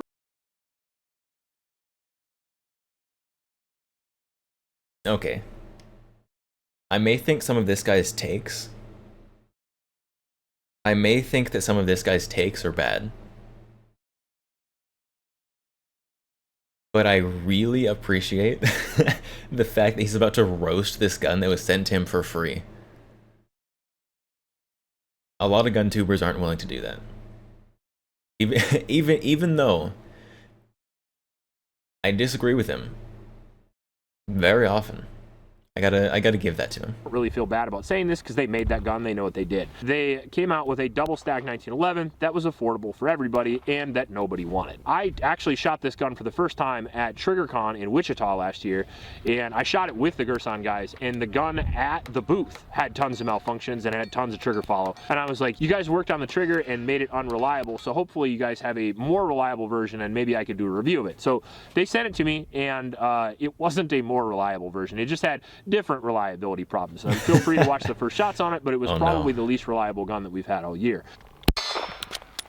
Add to the fact that it was definitely cheap for a 2011, but if you again look at the market and you find out like the PSA Dagger's $300, the RXM is $400, the P10C and F are $350. You can get a Canik for $450. All those guns can shoot faster, more accurately, and are way more reliable than the Girsan 2311.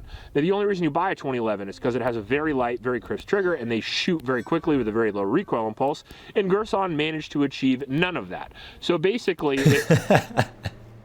here's all the things that make this gun, that should make this gun great, and they have none of them. $700 completely down the drain because a stock Glock can outshoot one, and then what's the point of going to the 2011 in the first place? Overall, I think it was a good idea, executed extremely poorly. I would say it's certainly the worst gun of 2024, but there was a lot of good guns in 2024 as well, and on Sunday, I will be hooking you. At least a good idea executed poorly is better than a bad idea also executed poorly. It could be worse. The 10 best guns of 2024. So if you got pissed about this, don't worry about it because it's still the golden age of firearms. If you like this video, please like and subscribe. Please help out our Oklahoma shelters and remember to recycle. I'll check you later.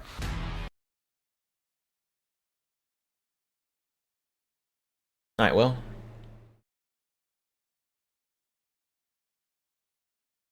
I think I disagree with him on all of those. But But I do appreciate significantly they was willing to roast a gun sent to him for free. I like that a lot.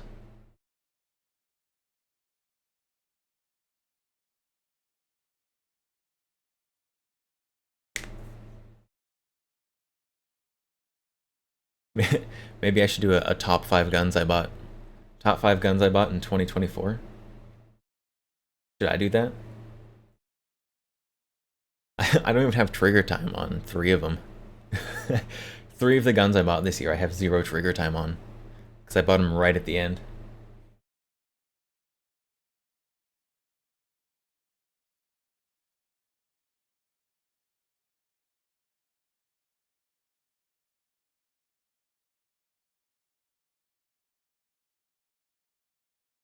Did he roast it in the review video?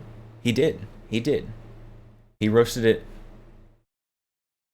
in... I mean, I assume he roasted it in the video. He said he talked about it in the video.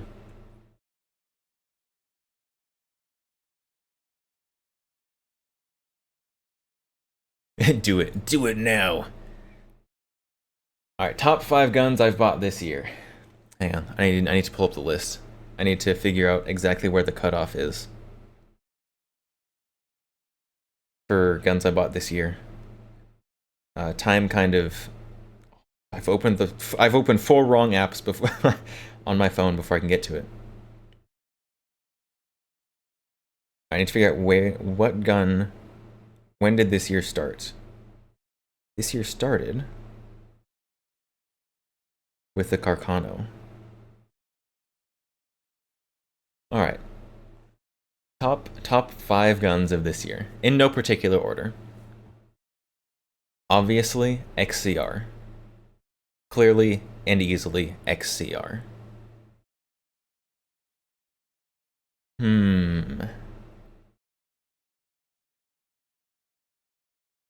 XCR. Hold on, we can we can do the same thing. XCR.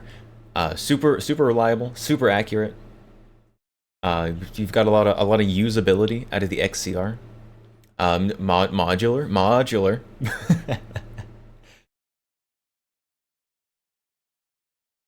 Let's see. We also the FAL. Gotta have the FAL on there. It's one of the ones I have no trigger time on. So hopefully it's not a DSA dud. You only spent 5K, not including parts, accessory, mags, and books. I feel like the parts, accessories, mags, and books adds up very fast.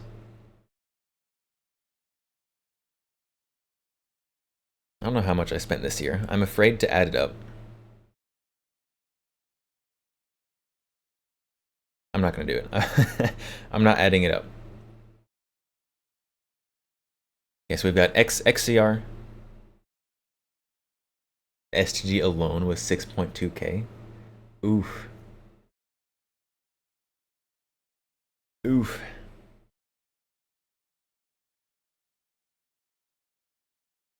Probably worth it though. If I had 6.2K of disposable income laying around,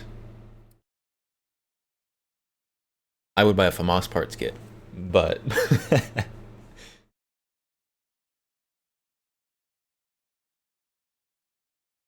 alright, so we've got XCR, FAL. I mean, we gotta throw. You thought that was 7K? It was 6.2 is like basically almost 7K. It's basically there. I've impulse spent $800 before. Number three spot in no particular order though is going to go to the Calico, the M950 or the Liberty 3. Just purely and only for cool factor, for space gun, helical mag. Because it was a bucket list gun for me, and I finally have one. I don't care that it's not good. It's awesome. We've got 3. Let's see, we're gonna go with the Glock here. Boring. We're going with the boring choice. Boring choice. Our custom Gen 3 Glock. Because we built it on stream, which was fun. Built it on stream with no instructions. Never built a Glock before. Also, it's my only like fun colored gun, and I like that, and I think it's cool. And the last spot's gonna go for the HK VP70. Again, a gun that's not particularly good, but it has the historical and the developmental significance.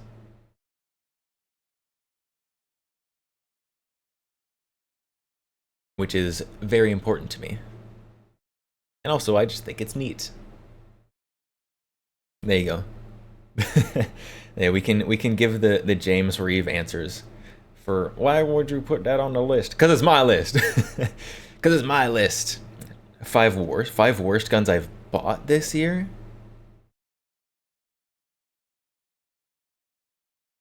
The 5 worst guns I've bought this year.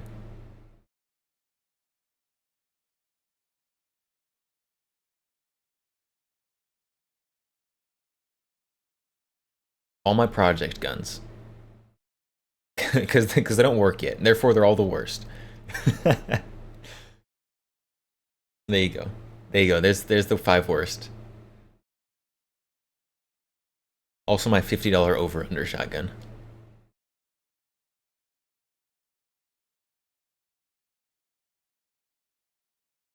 There you go. 5 worst.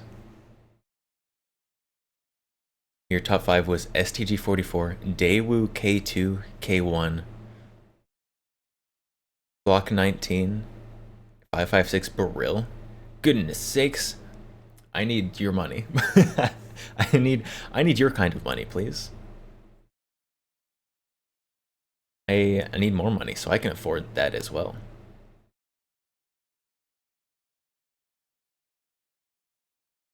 A 5.56 Beryl would be cool. I think they're just about gone, unless you're going for used.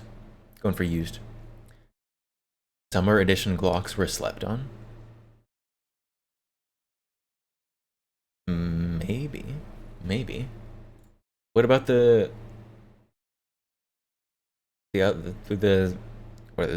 summer edition Canics? Like Miami Vice colors?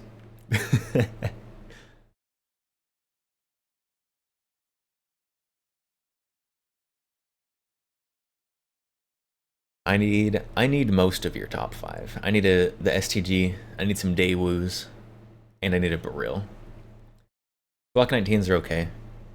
They don't tickle my fancy just right though.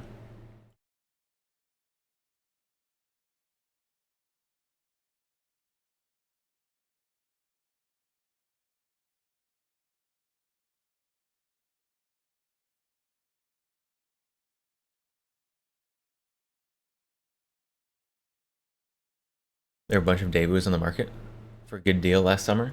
I mean, they've been around. The problem is I have a finite amount of money. And so it always comes down to what do I want in the moment?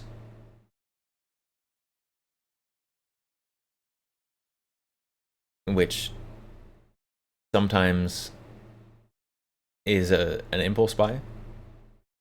Sometimes a good impulse buy, sometimes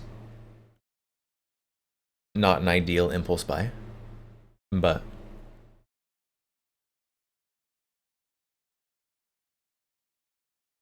I think I did pretty. I did pretty all right this year. Pretty all right this year. But got the Calico finally. I've been wanting one of those for approximately ever. The Phalo XCRM Fun Glock. This one was this year. The liver gun. Calico and FAL are hot. Yeah, all the coolest ones happened right at the end.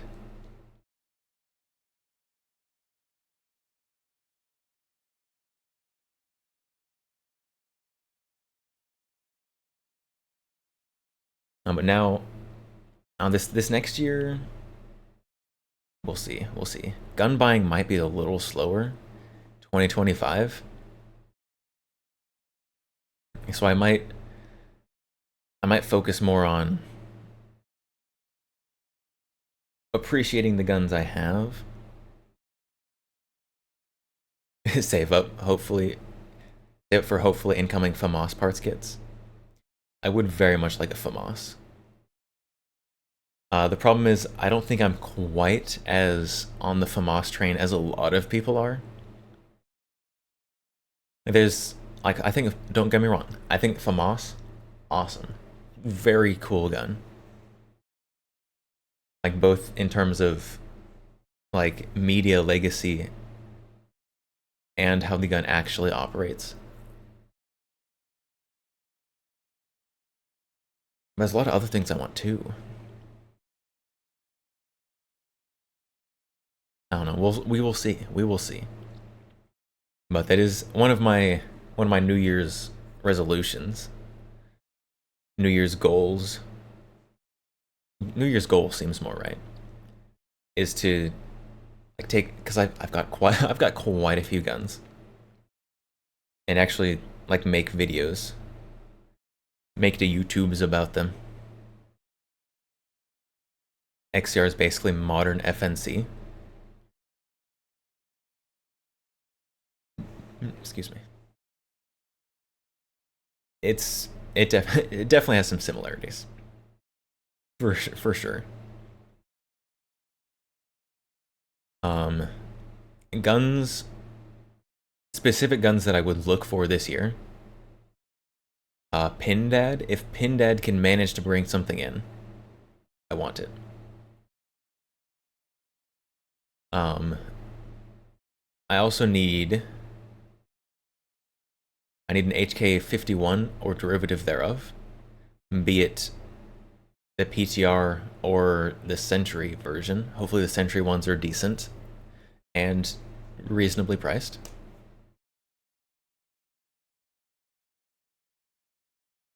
Anything else I particularly want this year?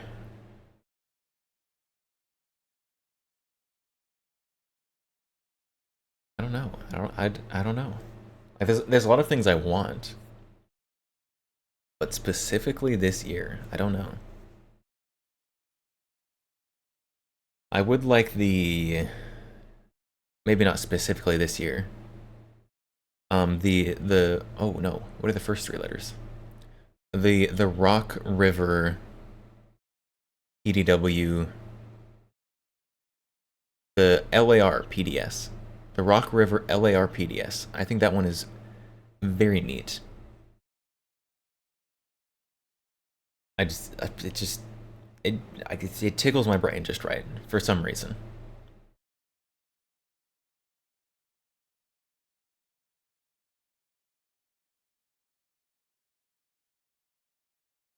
I also have a bunch of project guns I need to finish. So all of those will be attempted as well. I guess technically they're not currently guns, so they will be new guns when they are guns. You have a bunch of AKs that need building.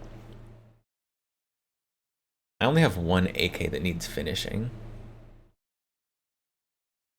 It's already a gun. I just need to SBR it so I can have my Frankenstein underfolder finally finished.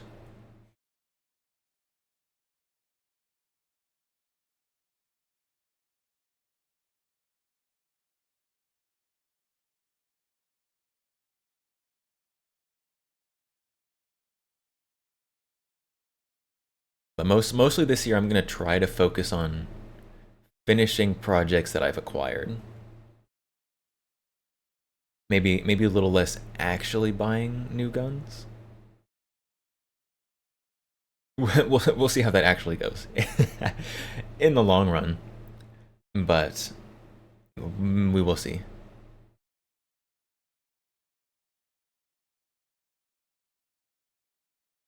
What is that? Optics indoor suppressor? Is that an optics ready suppressor? A suppressor with an optics mount. New Year's resolution, buy more ammo, spend more time at the range. I would like to spend more time at the range.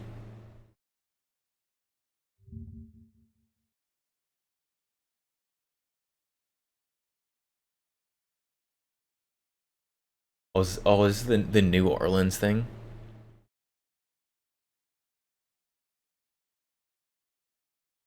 Source within the New Orleans Police Department said the suspect was carrying a Glock pistol and a .308 rifle that had been reportedly stolen in New Jersey. Not stolen. It was reportedly stolen in New Jersey. .308 rifle had been equipped with an optics indoor suppressor.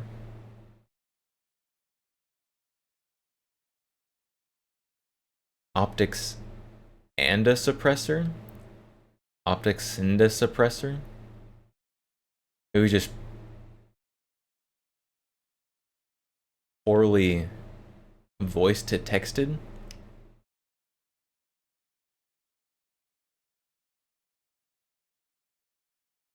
This was written by AI. This probably was something that was poorly, like, speech to text. Optics and a suppressor. Optics indoor suppressor.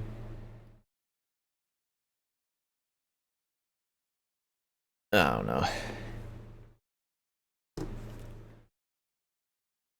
It's still within the first 24 hours of the incident.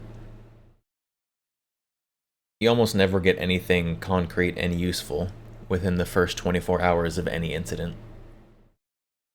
That is just how it be.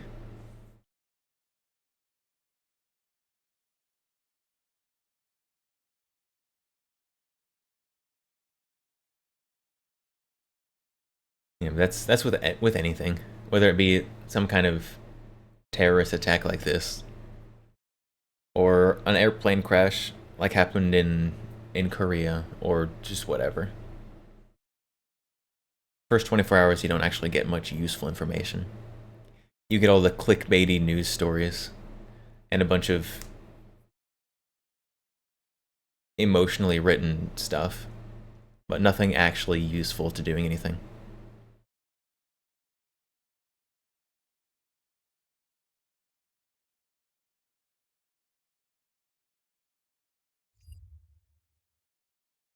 Alright, oh, 421 now for stream time.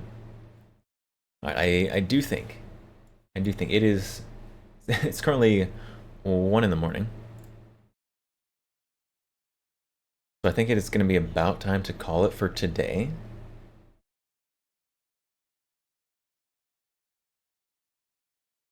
Because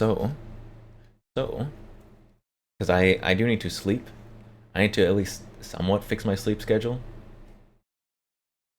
My last few streams have gone way very late. Unrelated. When did Henry start making a 300 blackout mag-fed lever action?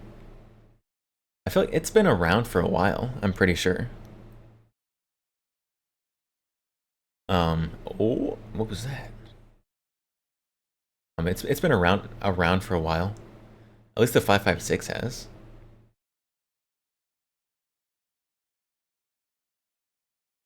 I don't know. I don't know exactly how long though.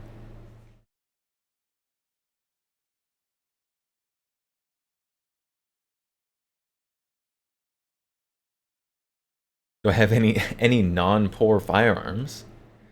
What, we have a lever action shotgun and an auto mag. What do you mean, do I have any non-poor firearms?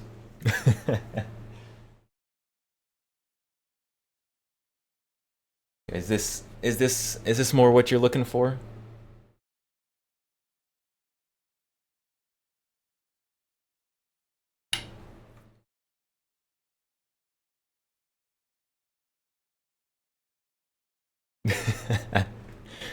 Gotta flex wallets real quick. Is that what we're doing?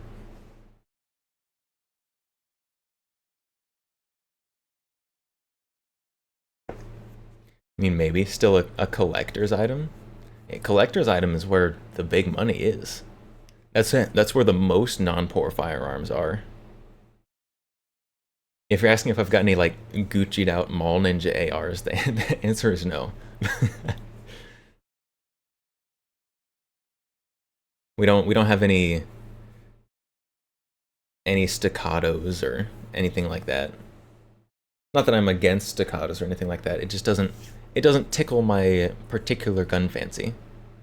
I've got XCRs. We do have XCRs. Oh no, it's stuck. Come here. Got XCR. There you go. That's not a Poor's gun.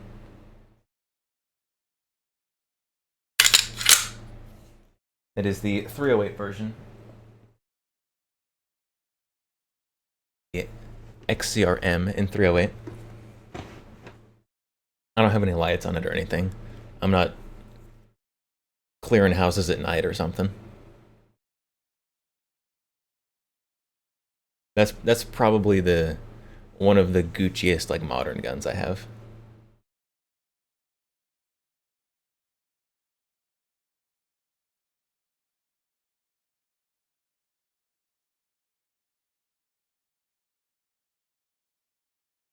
But we are about to raid out.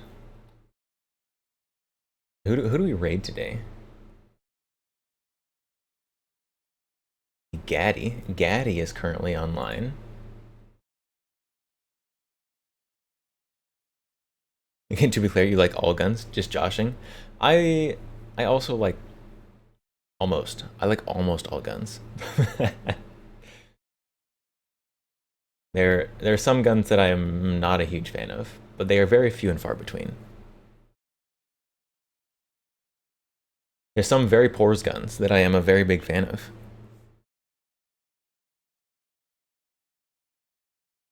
But we're going to raid out. The Gaddy is playing Marvel Rivals. We just raided Leaflet. I think we're gonna raid Gaddy. We're gonna raid Gaddy.